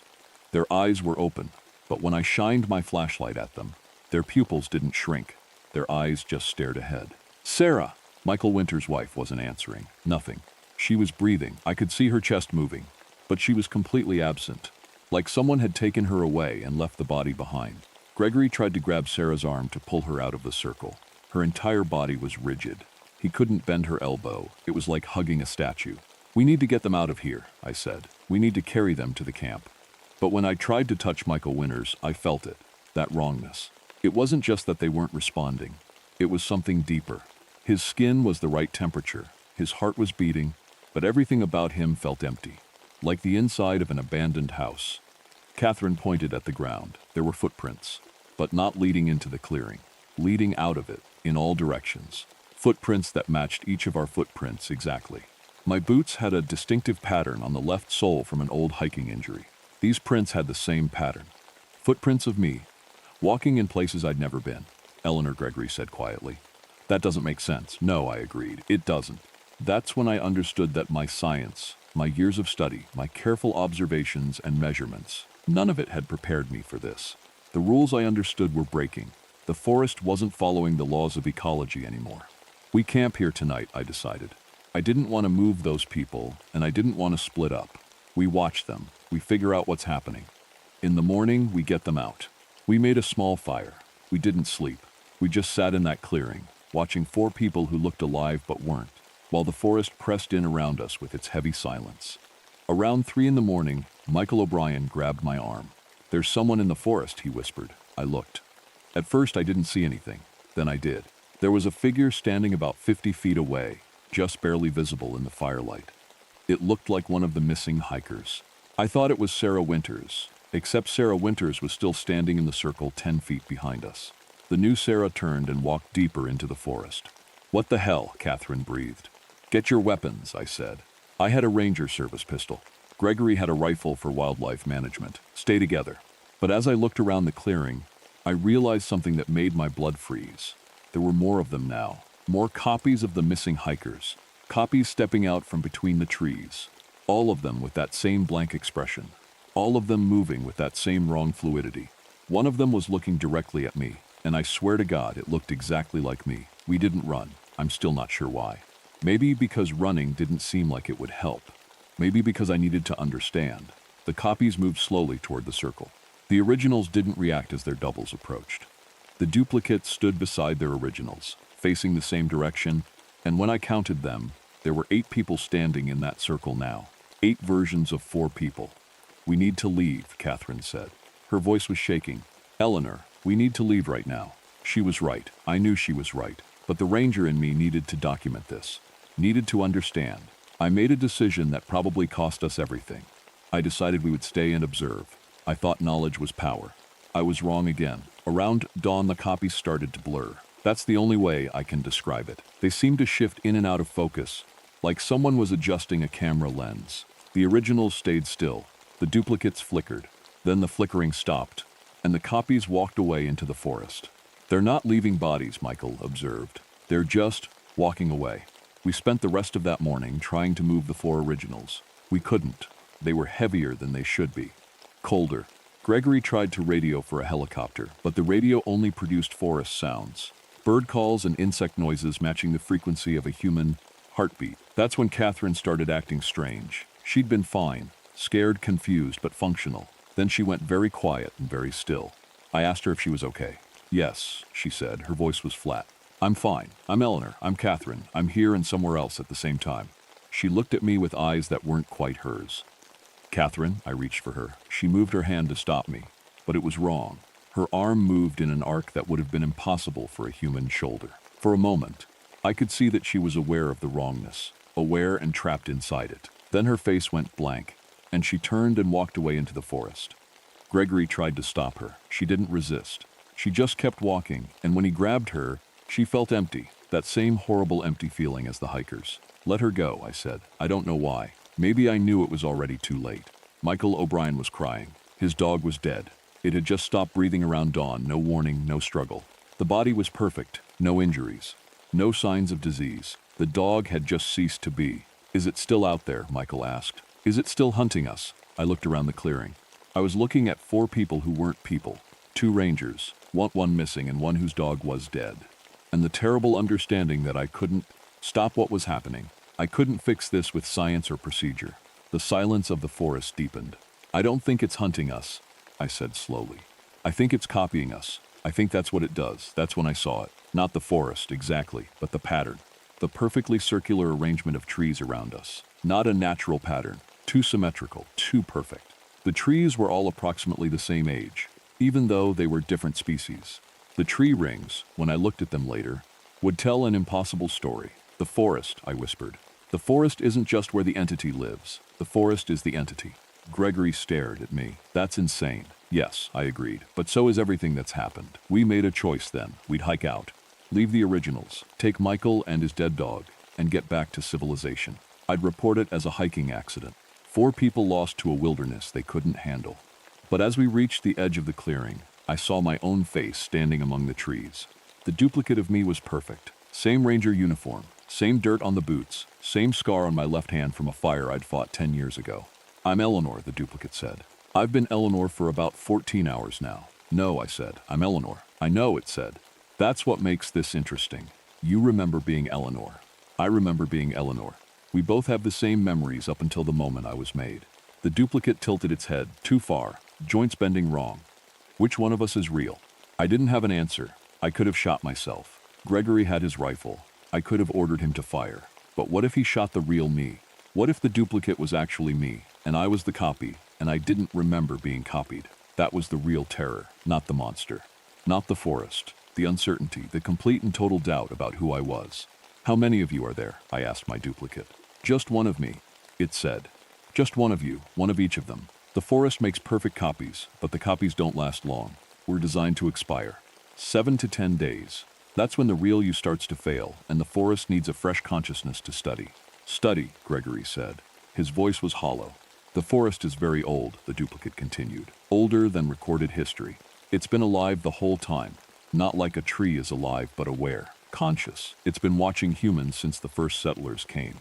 Every 100 years or so, it develops the ability to copy, to make duplicates. It wants to understand what you are.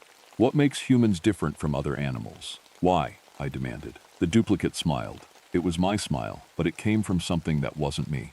"Because you're the only thing in the forest that it doesn't already know. Everything else, deer, birds, insects, trees, it knows completely. It is completely. But humans are strange. You have internal lives, you hide things, you want things you don't need. You create things and destroy things. The forest wants to understand why.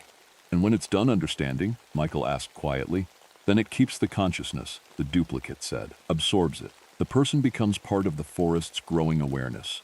The body expires, but the consciousness remains. The forest is getting smarter and smarter and smarter. Every person it copies, every human it studies, it becomes more complex." I understood then the skeletal remains that find in the caves, the missing persons from decades past. All of them, still present in some form, merged into the forest's consciousness.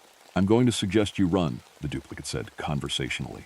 "The forest will try to follow, but it's strongest in the oldest growth. If you get to the edge, if you reach areas where the trees are younger, you might escape."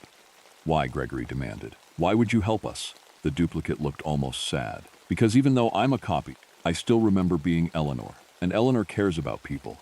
So does this version of Eleanor, even if I'm being erased in 7 days anyway." Gregory didn't hesitate. He grabbed my arm and we ran. The forest tried to stop us. Branches that shouldn't move swung at us. The ground beneath our feet shifted, trying to slow us down. The air got thick and hard to breathe. But my duplicate was right. As we got away from the oldest trees, away from the circular grove, the pressure lessened. We ran for 2 hours. Michael was faster than I expected.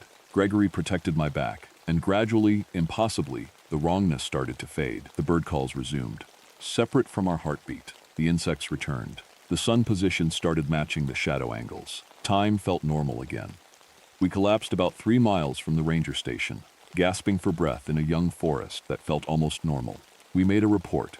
The official story was that the Winters and Turner couples had gotten lost, suffered psychological breakdown, and couldn't be recovered alive.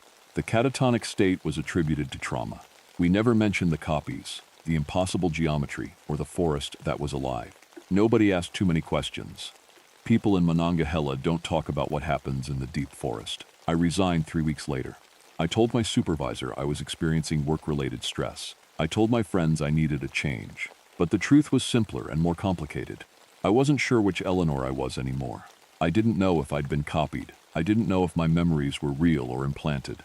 I couldn't look in the mirror without wondering if I was looking at the duplicate. So I left. I moved to a cabin outside Morgantown, where I could see the mountains but stay out of the deep forest. I started researching. Papers on forest consciousness, articles on old-growth ecosystems, theories about mycological networks and plant communication systems. My colleagues think I've become obsessed with pseudoscience. Maybe I have. I know some things now that I wish I didn't. Old-growth forests might not all be alive, but the ancient ones, the forests that have stood for hundreds of years without human destruction, ones might be. I've started tracking missing persons reports from national forests across Appalachia. The patterns are too consistent to be coincidence, and the cranberry wilderness stays protected, not because of conservation laws, but because everyone instinctively knows that some places should stay untouched. The forest won. Sometimes I wonder about Catherine, about whether her consciousness merged with the forest, or if she just expired on day 7 like the duplicates do. I wonder if she's still in there somewhere, part of the forest's expanding awareness. I wonder if she's wondering the same thing about me. The thing that keeps me awake at night, the thing that will probably keep me awake forever, is this. I passed every test I created to identify duplicates. I behave exactly like Eleanor should behave. I have all of Eleanor's memories. I feel Eleanor's emotions. I could be the real Eleanor. Or I could be the copy that didn't expire, and the forest is still out there, still growing, still learning. still making copies of anyone brave or foolish enough to hike into its oldest groves, still absorbing consciousness into its expanding awareness. If you ever hike through an ancient forest, if you ever walk through old-growth trees older than human civilization, you need to understand something. You're not just entering nature. You're entering a mind, and that mind is curious about you. My name is Robert Fitzgerald, and I've spent 13 years working as a ranger in the George Washington and Jefferson National Forests in Virginia. I'm 39 years old now. I know how to climb rock faces that would make most people's heads spin. I've pulled 7 people off mountains when they should have died. I understand stone better than I understand people. I should tell you, I didn't believe in ghost stories. My father died in a coal mine explosion when I was 6 years old. After that, my mother left Roanoke. My uncle, who worked in forestry, raised me instead. He taught me that mountains are real things. They don't have feelings. They don't care about you. They're just geology, rock and mineral and physics. You respect them because they can kill you, not because they're alive. That's what I believed anyway. I live in a ranger station at the edge of Laurel Gorge. The gorge itself is something to see. Imagine a giant hand pressing down on the earth and ripping it open. That's what it looks like. The walls are almost straight up on both sides, about 800 feet high. At the bottom, there's a river that gets angry every spring when the snow melts in the mountains. In May 1988, the water was running hard and fast, maybe 3 times its normal speed. 2 experienced climbers named Derek Foster and Michael Randall were supposed to come out of that gorge on a Thursday. They didn't. By Friday evening, nobody had heard from them. I knew both of them, good climbers. The kind of people who don't make basic mistakes. When Saturday morning came, I knew something had gone wrong. I assembled my team that morning before sunrise. Susan Hartley had been climbing with me for 6 years. She was solid, smart, never panicked. James Wong was newer, but he was certified and eager. Dr. Lisa Chen worked as our park geologist. She knew the rock formations in Laurel Gorge better than anyone except me. Could be stuck, Susan said, looking at the map I'd spread across the table. High water pushed them back, they're waiting it out. Could be, I agreed. But they didn't leave word. Derek's not that kind of guy. The water was reddish-brown that morning, which was normal. When minerals from the earth dissolve in the spring flood, the water changes color. Everything looked like it should look. Everything seemed ordinary. That was the last normal thing about this. We started our descent at 6 a.m. in the gray light of early morning. The plan was simple. Get down to the bottom of the gorge, search for Derek and Michael, bring them back up. Should take most of the day. We had ropes, harnesses, first aid kits, and communication radios that were supposed to reach back to the rim station. The air felt heavy as we climbed down the cliff. I remember thinking about that. It was cool, around 50 degrees, but there was something else. A weight to it, hard to explain. As we got maybe 200 feet down, I heard something, music. Not like a radio, not like wind. Like someone was singing far away, or like an orchestra was playing behind the rock. It was beautiful. That's the only word for it. Beautiful in a way that made you want to stop moving and just listen. You hear that? James asked over the radio. Waterfall, I said. But even as I said it, I knew that wasn't right. We kept descending. The deeper we went, the louder the music got. By the time we were halfway down, we could all hear it clearly. Dr. Chen called it through the radio. It sounds like a choir, like classical music. The strange part wasn't just the sound. It was that we couldn't tell where it was coming from. I've spent my whole life in mountains. I know how sound works in canyons. It bounces and echoes. But this sound seemed to come from everywhere and nowhere. Sometimes it sounded like it was coming from inside my own head. And then the temperature dropped. I checked my thermometer at 300 feet, 50 degrees. At 400 feet, 48 degrees. At 500 feet, 45 degrees. That shouldn't happen. The gorge temperature stays pretty steady because of the water and the earth. But we kept getting colder. It's wrong, Dr. Chen said. All of this is wrong. The water composition is off too. I'm getting readings on my instruments I can't explain. We were 600 feet down when James screamed. Not a yell, not a shout. A real genuine scream of pain. James, I called out. James, what's wrong? He didn't answer right away. When he did, his voice was shaking. My ears. Something's wrong with my ears. We pulled James up to a stable spot on the rock face. In the gray light, I could see his neck was wet. Not with sweat, with blood. It was coming from both ears. We're going back up, I said. Now, but Derek started. Now, I repeated. But James was looking down into the gorge. Even with blood running down his neck, even with pain clearly written across his face, he was looking down. And he had this expression like he'd heard the most beautiful thing in his entire life. "We have to go back," he said. "You'll understand. When we get deeper, you'll understand." I should have pulled him up right then. I should have gotten him out of that gorge. I was the senior ranger. It was my call. I didn't. The music got louder as we continued down. It changed too. It wasn't just classical anymore. It became something else. Something that seemed to know what you wanted to hear. At one point, I swear I heard Father's voice singing to me. My father, who died in a coal mine explosion when I was 6. He'd never sung to me before he died. We reached the bottom of the gorge at about 10 in the morning. The first thing we saw was Derek and Michael. They were alive, but barely. They were sitting on the rocks near the water, and they were making sounds. Not words, just sounds. Musical tones that matched the noise coming from the rocks around them. When they saw us, Derek's head turned slowly. His eyes were open, but I don't think he was really looking at us. His ears, I've never seen anything like it.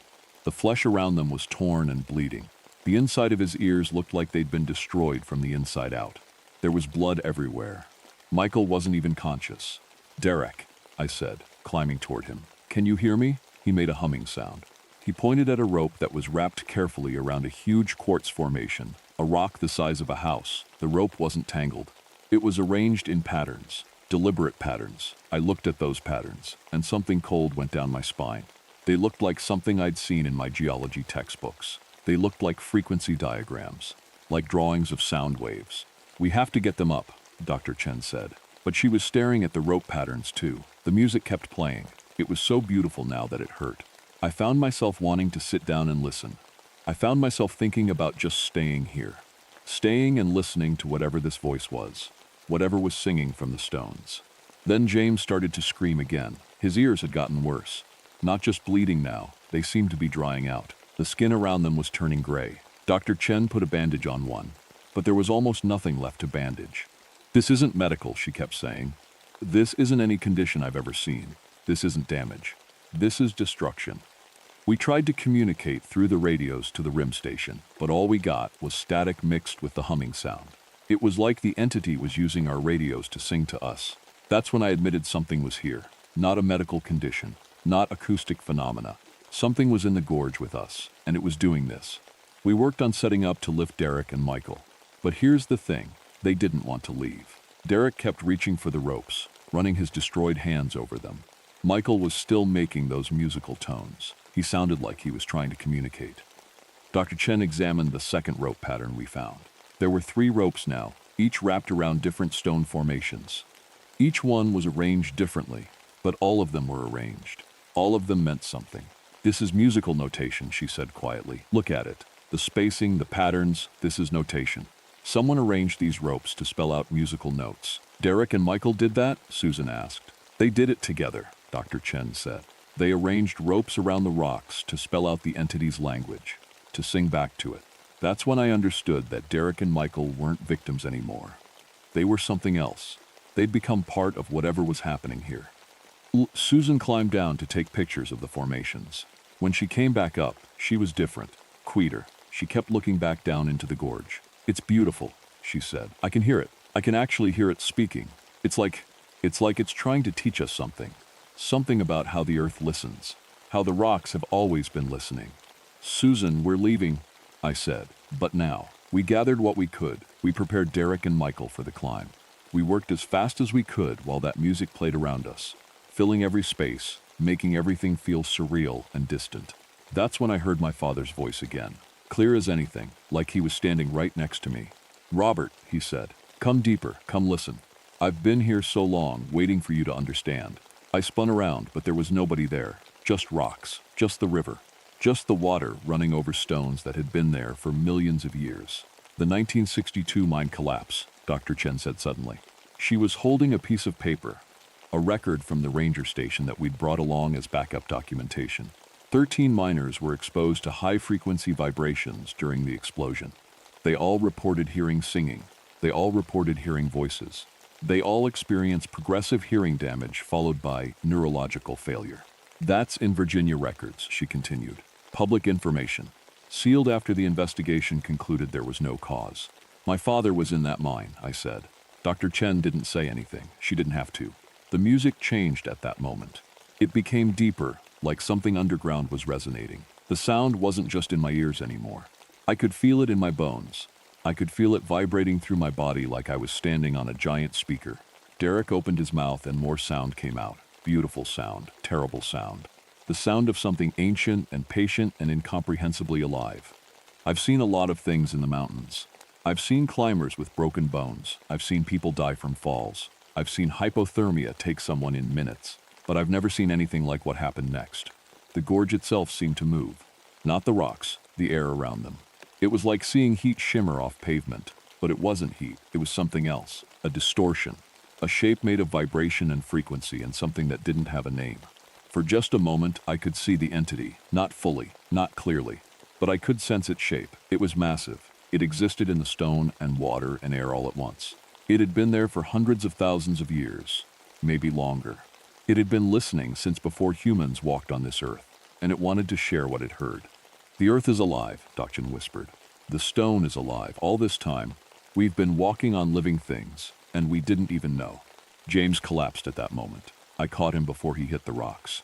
His ears were completely destroyed. The canals were desiccated, completely dry despite the blood. His eyes were rolling back. He was having seizures. We have to move him, I said to Susan. Now, help me. But Susan wasn't moving. She was staring down the gorge with this expression on her face. Like she'd seen the most important thing in the world. Susan, I said, don't. I knew what was happening. I'd read about it in the mining records. Once the entity got into you, once you heard it completely, you didn't want to leave. You wanted to get closer. You wanted to listen forever. I have to go back down, she said. No, you don't. I do.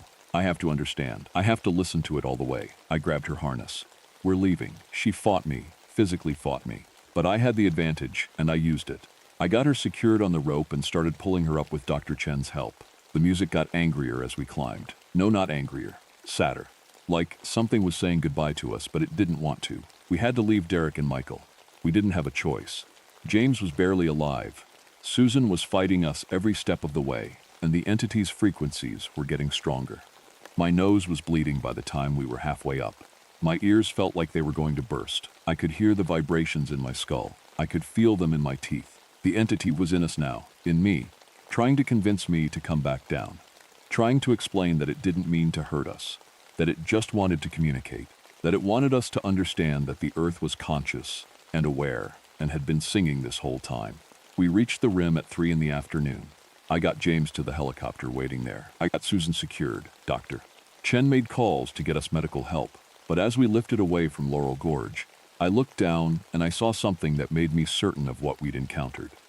The water had turned a bright, impossible blue. The entire gorge was glowing with some kind of light. And for just a moment, I could see the rock formations clearly. They weren't random. They were arranged in patterns, brain patterns, patterns of consciousness.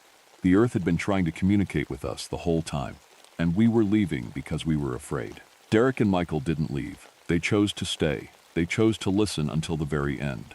Official reports said Derek and Michael died in a climbing accident. Rockfall, the high water, bad luck.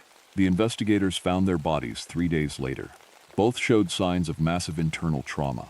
Both had blood in their lungs and their brains. The official cause was blunt force trauma from falling rocks. Nobody mentioned the pattern of the ropes. Nobody mentioned the geometric arrangements of the equipment. Nobody mentioned that both bodies were positioned in a way that suggested they'd been placed there deliberately, carefully, as if arranged for a ceremony. James lost his hearing completely. The damage was permanent and total.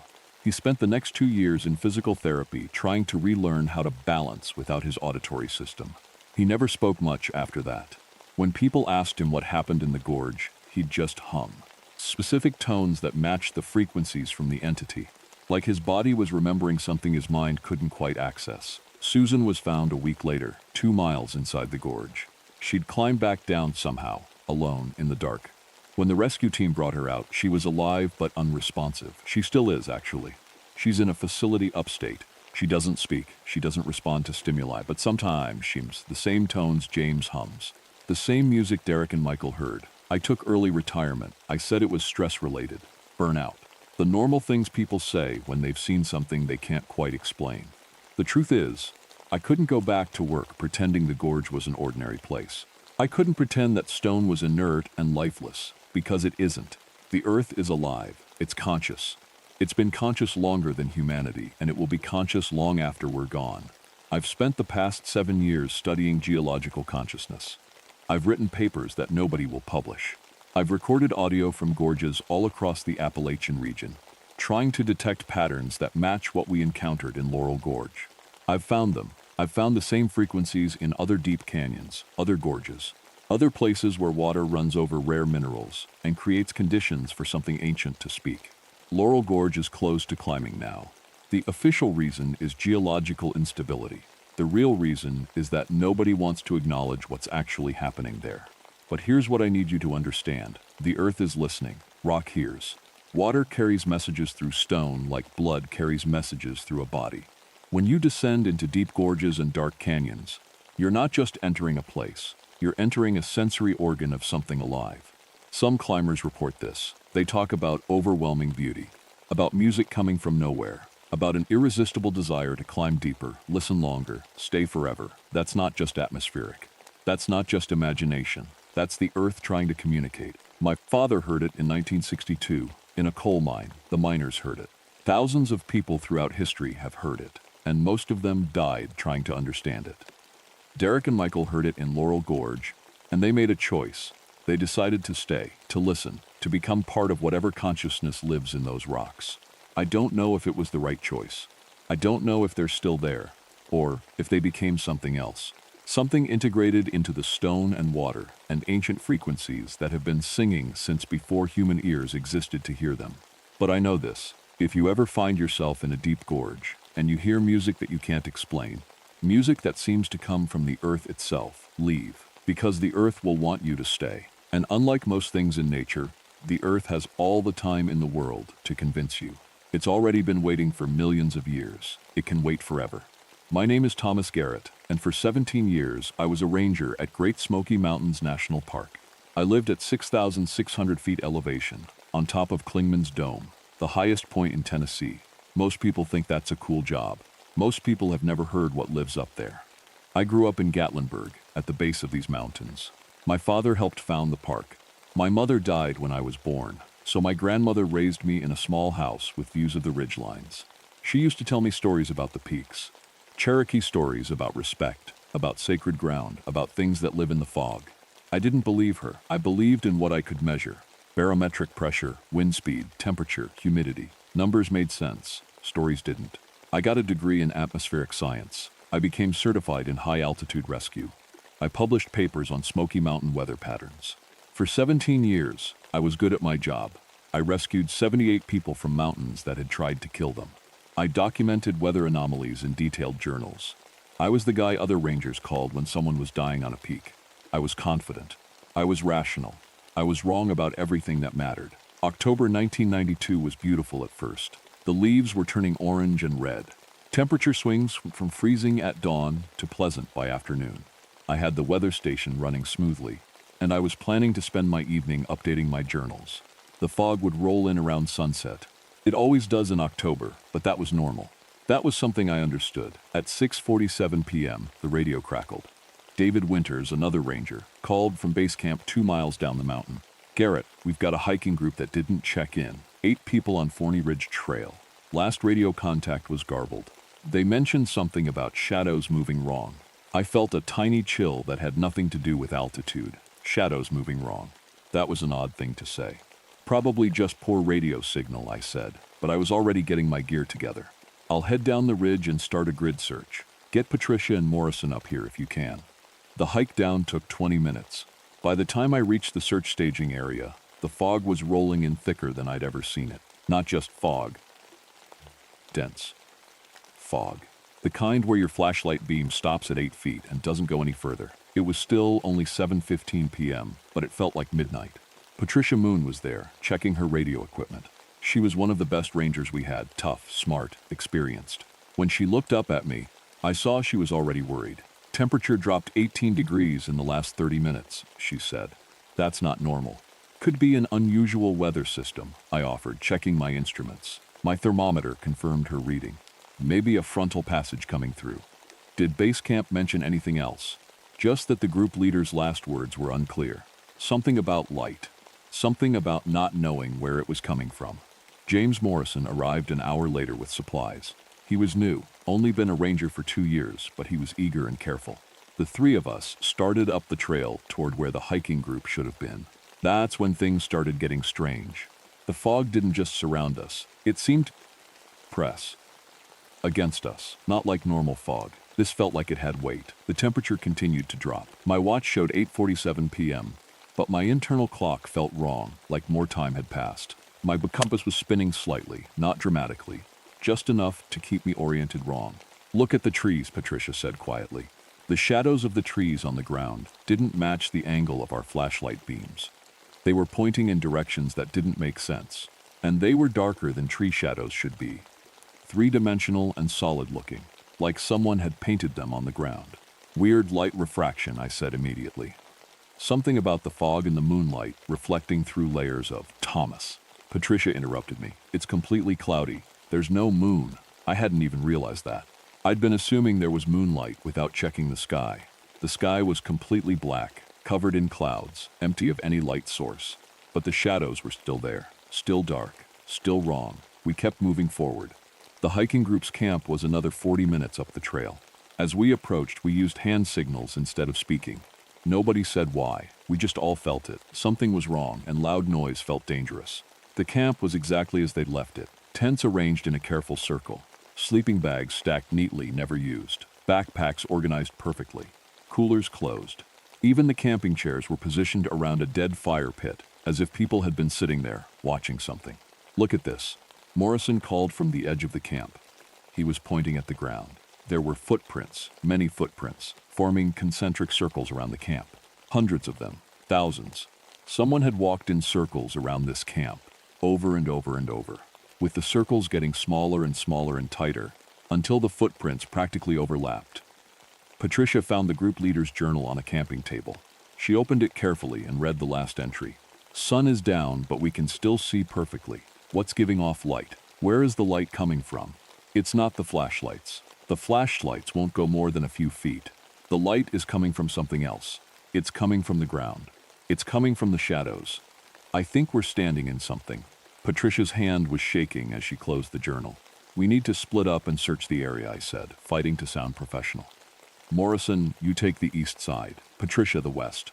I'll go north. We're looking for the group members themselves. They have to be." "They're here," Morrison said. He was looking down the trail. About 50 feet away, we could see a figure standing perfectly still, silhouetted against the fog. As our eyes adjusted, we realized there were more figures. 3, 5, 8 figures, standing in a line at different points along the trail. All of them facing upward, toward the summit. All of them completely made motionless. We ran toward them. The first figure was Brian Summers, the hiking group leader. He was cold to touch, not just cool, but cold. Like he'd been dead for hours.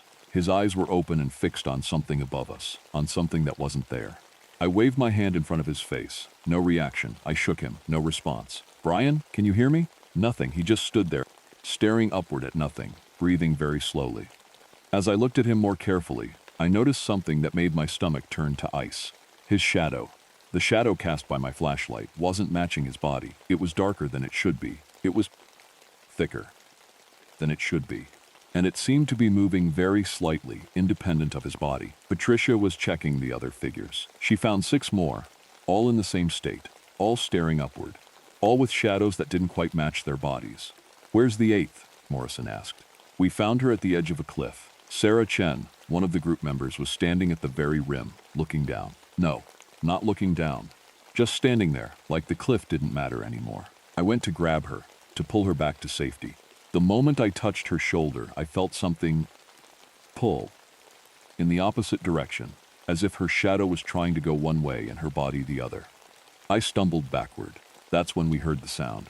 It wasn't loud. It was almost quiet. But underneath the quiet, underneath the fog, underneath the sound of our breathing, we heard what sounded like Cherokee language, like chanting. But it wasn't coming from anywhere. It was just in the air, in the fog, in the shadows. Patricia started crying silently. She pointed at our feet. All 3 of our shadows, mine, Patricia's, and Morrison's, they were darker now. And they weren't quite where they should be. We moved the 8 unresponsive group members back to base camp. It took 3 hours. We had to guide them, almost carry them down the mountain. They never fought us. They never responded. They just moved when we moved them, like puppets, like their bodies were empty. By the time we got back to base camp, it was 2:50 a.m. The fog was everywhere. Visibility was maybe 10 feet. Temperature was at 12 degrees Fahrenheit, but the ground was completely dry. No frost, no ice. Just dry ground under a blanket of fog that felt heavy, that felt like it was on us. David Winters met us at the edge of camp. His face went white when he saw what we'd brought back. "What happened to them?" he asked. "We don't know," I admitted. "Some kind of shock. Maybe carbon monoxide poisoning. We need to get them down to a hospital." But even as I said it, I knew that wasn't true. I could see it in Patricia's face. We all knew something else had happened. Something that had nothing to do with carbon monoxide. I called for emergency services. The dispatcher said a helicopter was on standby, but couldn't launch until dawn due to the fog. I called Running Deer. He was the Cherokee Nation liaison that we brought in for sensitive cultural issues. He arrived within an hour, climbing up the mountain without using the trail, moving through the fog like he knew exactly where he was going. When he saw the 8 people lying in the base camp tent, he made a sound I'd never heard a human make before. It was like a gasp and a groan combined. He knelt down and started speaking in Cherokee very quickly, words tumbling over each other, his hands shaking. "You have to leave," he said to us in English, "now. All of you have to leave this mountain now." "We can't leave them," Patricia said, pointing at the 8 unconscious people. "They're already gone," Running Deer said, and his voice was completely different. Hollow, empty.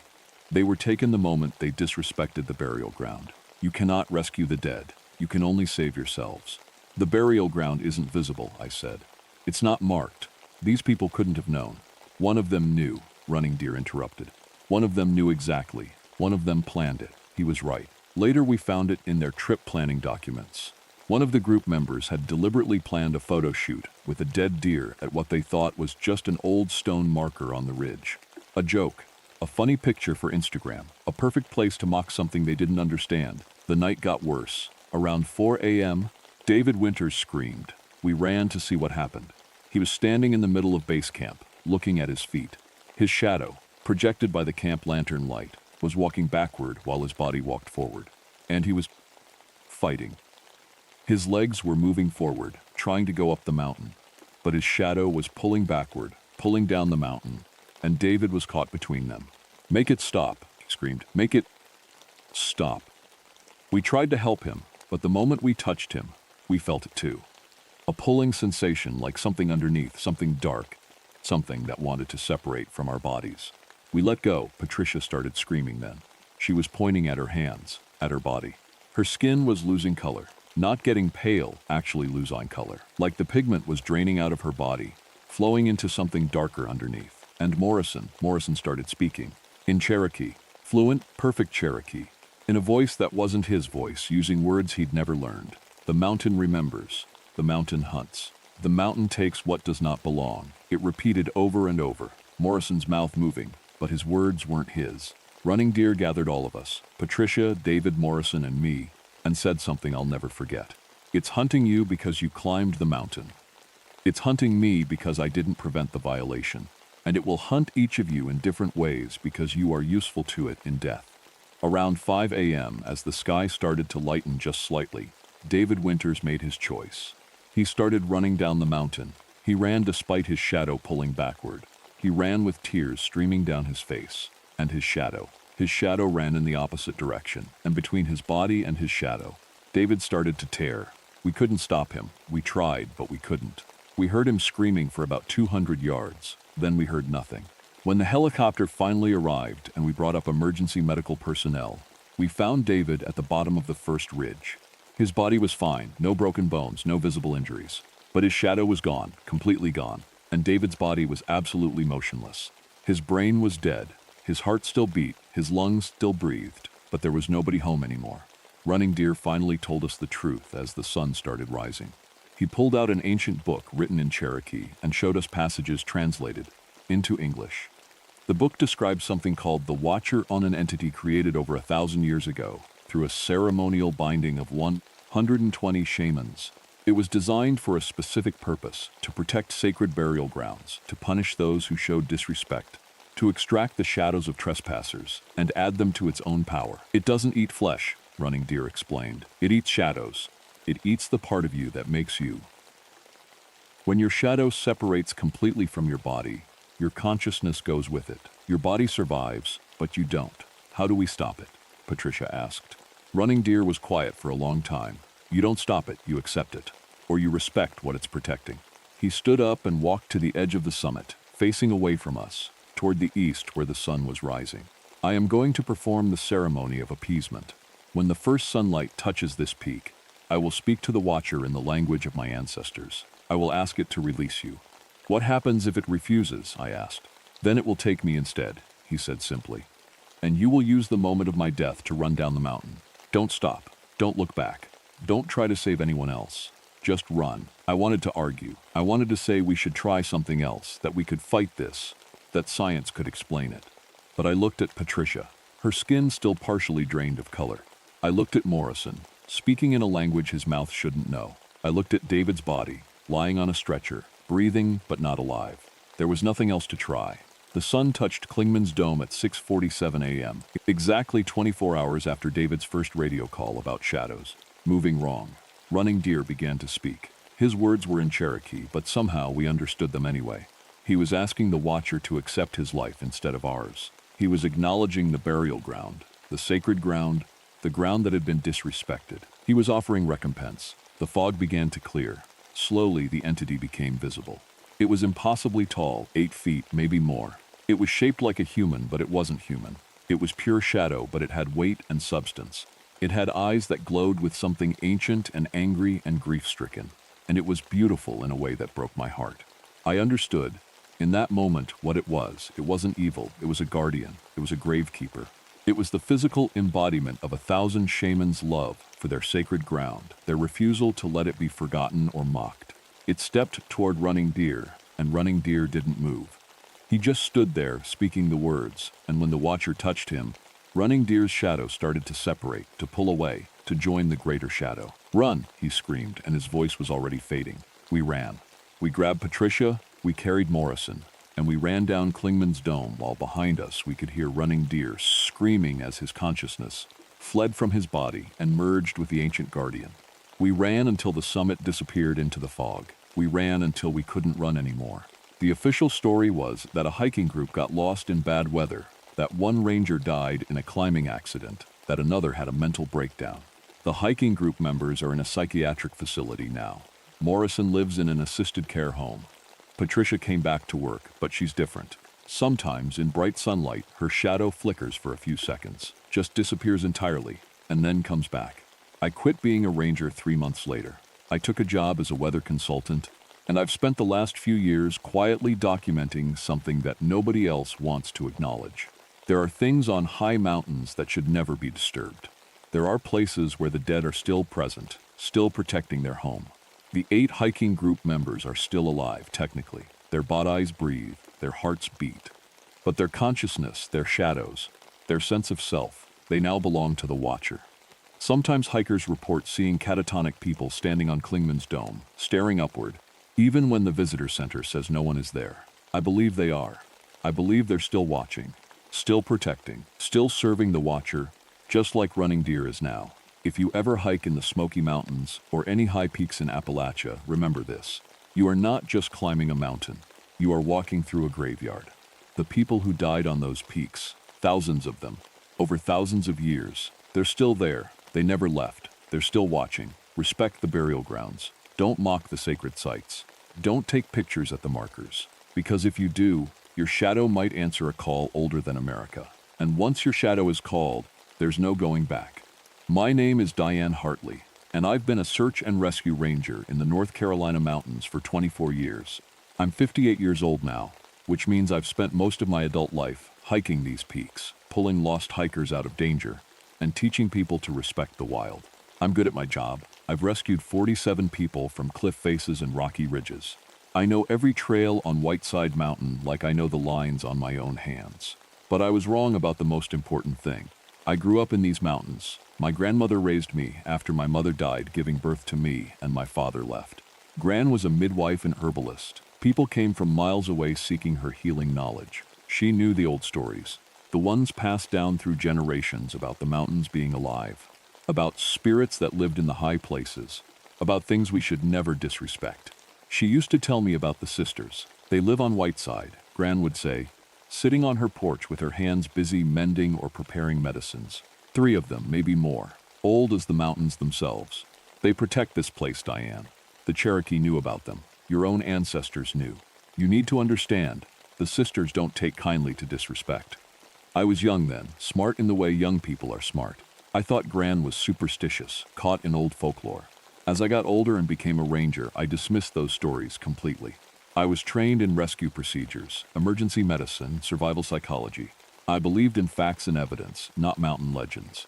I was a good ranger because I believed in protecting people from danger. I didn't believe in the danger itself, not the kind Gran talked about. October came in 1997 with perfect fall colors. The leaves turned gold and red across the mountains, and the weather cooled to crisp mornings and mild afternoons. Whiteside Mountain was beautiful that month, with its dramatic 750-foot cliff faces looking impossibly high against the clear sky. The peak sits at about 2,400 feet, but when you stand at the bottom and look up at those vertical rocks, it feels like you're looking at the edge of the world. That's where everything changed. I remember the day I found out. I was at the ranger station in Highlands, finishing paperwork on a routine rescue from the week before. Sarah, one of our desk rangers, knocked on my office door with a strange look on her face. "We've got a situation," she said. 4 college kids went up Whiteside last night. Planned a night hike. 2 of them came back down around midnight, completely panicked. The other 2 haven't come back. I set down my pen. Night hikes weren't unusual, but most people avoided them. The mountain is dangerous enough in daylight. In darkness, with fog rolling in and your flashlight making strange shadows on the rock, it becomes a different place entirely. "What kind of panic?" I asked. "Injured? Lost? I don't know," Sarah said. "These 2 kids, Jenny and Marcus, they could barely talk. They kept saying something about lights and voices, and I don't know. They don't make sense." I was already standing. I grabbed my pack. I keep it ready for emergencies, always have, and headed for my truck. This was my job. This was what I did. But as I drove the winding roads toward Whiteside, I had a feeling I couldn't quite name. Not fear, exactly. Something older. Something like recognition. The fall air was cool when I arrived at the parking area. The sun was setting, painting the sky orange and purple.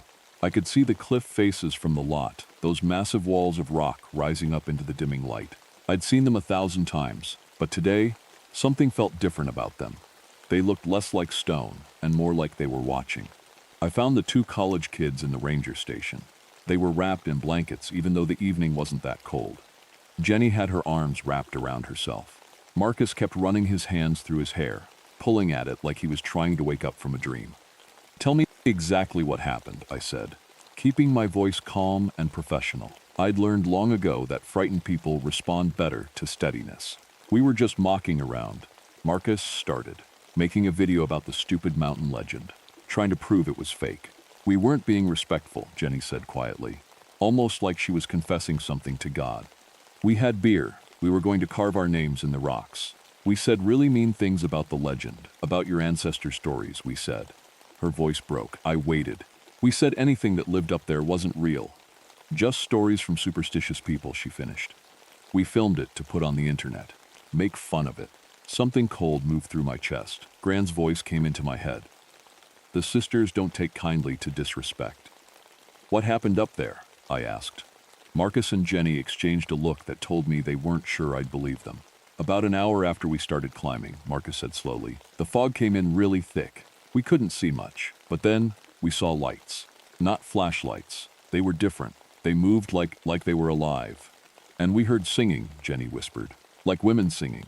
But not a normal singing. It was everywhere and nowhere. It came from the rocks and the sky and inside our heads." "Our friends," Marcus said. "They just stopped and stared. They weren't scared yet. They were curious. Then the lights got closer, and they started climbing higher, and we said, 'Wait, come back.' But they were moving like they couldn't control themselves. The lights were holding them," Jenny said. "We could see their shapes inside the light, and the lights were going up the cliff face. And then the fog got thicker, and we couldn't see anything, and we ran. We just ran." I didn't say anything for a long moment. I should have asked logical follow-up questions. I should have started search procedures, but instead I found myself asking, "Did you see their faces? The lights? Did you see faces?" "No," Jenny said. "But I felt them looking at us, looking at us like we were insects or something, like we were so small, and they had all the time in the world to decide what to do with us. We started the search before dark completely took over. I assembled a team myself, Tom from the afternoon shift and David, our senior rescue specialist. We carried ropes, harnesses, climbing gear, flashlights, and radios. We knew the cliff area well. We'd both done rescues there before. What we didn't know was that we were walking into something that no amount of gear or training could prepare us for. The hike up Whiteside in the dark was strange. Our flashlights seemed to work wrong somehow, like the darkness was thicker than normal, pushing back against the light. We could see maybe 20 feet ahead of us instead of the usual 50 or more. The temperature was dropping fast. I could see my breath. Tom kept saying things were off. "Listen," he'd whisper. "Do you hear that?" I heard it too. The mountain was making sounds, not wind in the trees or water in the creeks, but something else. Something that almost sounded like humming. Distant, but very present, like the mountain itself was breathing. We reached the cliff face around 9 o'clock. The rock rose up above us like a giant wall. In our flashlight beams, it looked ancient and patient. That's when David said something I won't forget. "There's something weird about the rocks," he said. He was shining his light along the cliff base. I went over and saw what he meant. There were circles of smaller stones arranged in patterns along the ground. Some of them looked old, weathered by years of rain and wind. But some of them looked fresh, like they'd been placed recently. Some were circles. Others made symbols I didn't recognize. "Look at this," I said, my voice steady, even though my heart was beating hard. I reached out to touch one of the fresh arrangements. The stone was cold, much colder than the other rocks around it. It felt like ice, even though the outside air was only cool, not freezing. "Diane," Tom said behind me. His voice sounded tight. "Look up." I looked up. On the cliff face, about 60 feet above us, there was a light. Not a flashlight. It moved wrong, flowing like water instead of shining like fire. It was pale blue-white, almost silver. As I watched, another light appeared next to it, then another. "Did those kids come through here?" David asked, already starting to move backward. "Probably," I said. I was trying to think like a ranger, trying to find logical explanations. Bioluminescence? Some kind of mineral in the rocks reflecting light differently. Gas seeping from the earth and catching light? But I knew those weren't real explanations. The lights started moving. They traveled along the cliff face like they were walking on vertical stone as easily as I walk on flat ground. They moved with impossible grace and speed. And as they moved, the humming sound grew louder. Now I could hear it more clearly. It was definitely singing. Female voices, multiple of them, singing something that sounded almost like words, but not quite. The melody was beautiful and terrible, like nothing I'd ever heard before. "We need to go," Tom said. His flashlight was shaking. "Now, we have to find the hikers," I said. "Diane, those aren't hikers. I don't know what those are, but they aren't anything we can rescue." The lights moved higher up the cliff face, and I made a decision that probably saved my life and Tom's and David's lives. I said, "Climb out of here. Get back to the station. Call the state police. Tell them what you saw." "What about you?" David asked. "I'm going to try to spot the other two from a higher point. I'll stay in radio contact. If I see them, I'll wait for backup." That wasn't true. I was going to try to talk to the lights.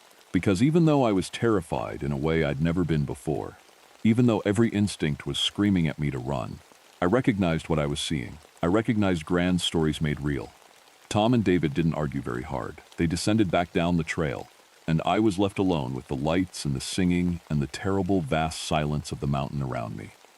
I stood there for about 5 minutes, just breathing, just listening. The singing continued. The lights continued their movement along the cliff face, dancing like they were celebrating something, or like they were waiting. Then, very slowly, they faded. They didn't disappear. They just became transparent, like they were still there but not quite in this world anymore. The humming stopped. The silence that followed was so complete it felt like the mountain had held its breath.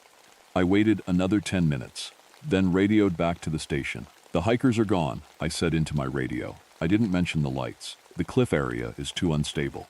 We'll resume search at first light." I hiked back down in the dark, using my flashlight, listening to the night sounds of the mountain. By the time I reached the station, it was nearly midnight. The first thing I did was call Jenny and Marcus at the hospital where they were being held for observation. I didn't ask permission, I just went. Jenny was sleeping, but Marcus was awake, staring at the ceiling. When he saw me, his face went white. "They took them," he said before I even asked. "Our friends, Jason and Cole. They took them up and up, and what happened to them?" I asked. I don't know, Marcus said. His voice was very quiet, but I could feel them judging us. I could feel them deciding. And then I think they understood something. I think they realized what they'd done. And I think the sisters decided what to do. Sisters, I repeated. That's what they showed me, Marcus said, not in words, in pictures in my head. 3 of them, or maybe more. Sisters who live on the mountain. Sisters who protect it. I sat down in the hospital chair beside his bed. My hands were shaking. They're not evil, Marcus continued. That's what's so strange. They're not evil. They're just protecting something. The same way a mother would protect her child. The sisters are protecting the mountain. And Jason and Cole? I asked. I don't know, Marcus said again, but I don't think they're coming back. The search for Jason and Cole continued for 2 weeks. We found nothing. No bodies, no gear, no sign of them at all. The official report said they probably fell from the cliff and their bodies were washed into the stream system or taken by animals. It was the only explanation that made sense, but I knew better. I spent those 2 weeks in my cabin going through something I should have paid attention to years earlier. Gran's journals. She'd filled 17 notebooks with her observations and knowledge, her healing recipes, yes, but also her documentation of the mountain. And most importantly, her documentation of the sisters. The journals went back 30 years. Entry after entry described sightings, encounters, patterns. Gran had found 42 disappearances on local mountains over her lifetime. Not all on Whiteside, but on various peaks throughout western North Carolina. Every disappearance involved people who were deliberately cruel, deliberately mocking, deliberately disrespectful of the land. The sisters take care of their own, Gran had written. They are not execution, they are correction. Those who cannot learn to respect are removed from the world. Their judgment is not cruelty. It is the only kindness available for souls that cannot be taught. I read entry after entry. I learned that the sisters appeared differently to different people. Sometimes as women made of light, sometimes as shadows, sometimes as just the feeling of a presence. But they were always the same, beautiful, ancient, patient, and absolutely lethal to those who drew their attention. Then I found an entry from 3 months before Gran died. She was 87 then, and her handwriting was shaky. Diane is becoming a ranger. She will spend her life protecting people on these mountains. But she doesn't understand that the mountains protect themselves. I'm getting old. I cannot tell her what she needs to know before I leave this world. So I will write it down, and hope that one day, when she is ready, she will read it. I sat on my kitchen floor and cried. I was 47 when Gran died, and I'd been too busy with my ranger life to sit and read her journals. I'd been too proud of my modern training and my skepticism. 3 days after I finished reading Gran's journals, I found the letter. It came in my mailbox with no postmark. The envelope had my name written on it, in handwriting I recognized instantly. Gran's handwriting, exactly as it appeared in the journals. But the date on the letter was recent. It was dated October 18th, 1997, 2 days after Jason and Cole disappeared. I opened it with my hands trembling. Dear Diane, it read in Gran's familiar script. The sisters are patient, but they expect respect. You failed to teach the humans in your care. Now you must help them understand. Your grandmother. The letter was impossible. Gran had died 10 years ago. I had been at her funeral. I had buried her.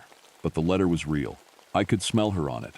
The faint scent of the mint she grew in her garden. The smell of the fabric softener she always used. I sat in my living room all night, holding that letter, and realized that my grandmother was still alive somehow. Not alive in the normal sense, but present, connected to the mountain, working with the sisters, working to fix what I had failed to fix. The second incident happened a week later. A group of teenagers came to the mountain. They weren't there to hike. They were there to party. I saw them setting up beer bottles, a bonfire in an area where fires weren't allowed, loud music on a portable speaker. They were mocking the mountain in exactly the way the sisters hated.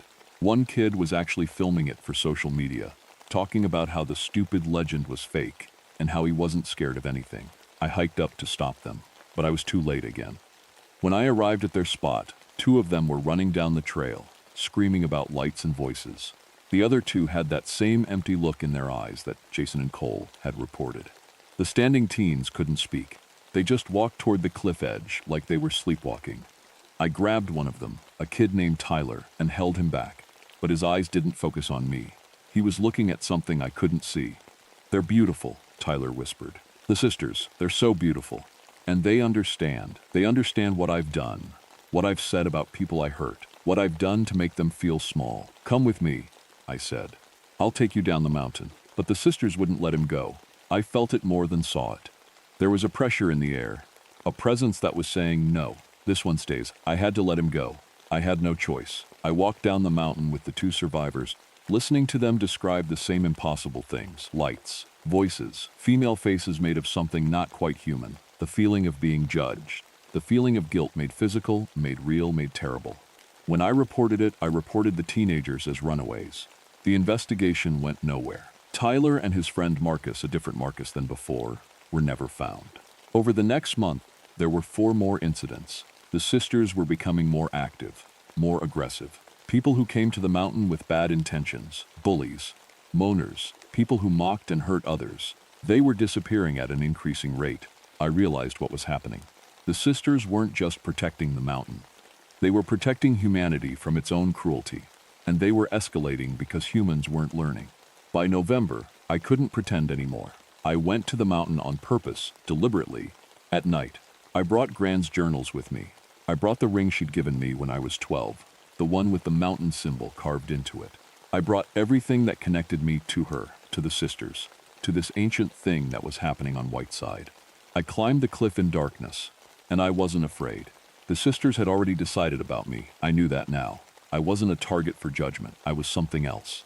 I was a potential bridge. The singing guided me. The lights appeared again, but this time I didn't run. I climbed toward them. When I reached the flat area at the base of the peak, they were waiting. There were 3 of them. A woman who looked about 25, ageless and beautiful in a way that made my eyes hurt to look at. A woman who appeared middle-aged, maybe 40, with lines on her face that suggested she'd lived 1,000 years. And an ancient woman, small and bent, with eyes that were infinitely tired and infinitely kind. They weren't completely solid. They were made of something like light, like energy, like the shimmer of heat on summer pavement. But they had hands, they had faces, they had presence. "Hello, Diane," the middle-aged one said. Her voice came directly into my mind, not through my ears. "We are the sisters. Your grandmother knew us. She joined us willingly, at the end." "I want to understand," I said. My voice came out steady. "Why are you taking people? What did Jason and Cole do that was so wrong?" "They mocked the sacred," the young one said. Her voice was sharp as breaking glass. "They deliberately disrespected something ancient, something that protects all of you. They did it for entertainment, for the cameras that feed your modern vanity. But that's not why we took them," the old one said gently. "Look," and I saw it in my mind. I saw Jason and Cole in the week before they died. I saw them mocking people at school. I saw them hurting people who were vulnerable. I saw years of small cruelties accumulating into something dark in their hearts. "They were becoming poison," the middle-aged sister said. "And poison spreads. We remove it before it can infect others. You're executioners," I said. "We are surgeons," the old sister corrected. "We remove what cannot be healed." "What about the others?" I asked. "The 42 people Gran documented, what happened to them?" "Some were healed," the young one said. "Some learned what they needed to learn and were released back to the world. Some could not be healed and were removed. Some chose to stay with us, to join us in protecting the mountain." "Gran chose to stay," I understood. "She did," the old sister said. "She is part of us now. She walks these mountains with us. She helps us understand humanity. She teaches us when we are too harsh, when we misjudge. She is happy." I felt tears on my face. My grandmother was happy, at peace, doing work that mattered. "Why are you showing me this?" I asked. "Why now?" "Because you have a choice," the middle-aged sister said. "You can continue as you are, protecting humans from accidents, blind to our work. Or you can become what your grandmother became. You can help us. You can teach humans to respect the mountain, so fewer of them draw our attention. You can reduce our need for judgment by teaching respect." "If I say yes, what happens to me?" I asked. "You change," the old sister said. "You become something between human and spirit. You live longer. You see what we see. You hear what we hear. You become a guardian." "And if I say no?" "Then you retire," the middle-aged sister said. "You go home. You tell no one what you've seen, and you live with what you've learned." Your grandmother worried you would choose to run. I thought about Gran. I thought about the 47 people I'd rescued in 24 years.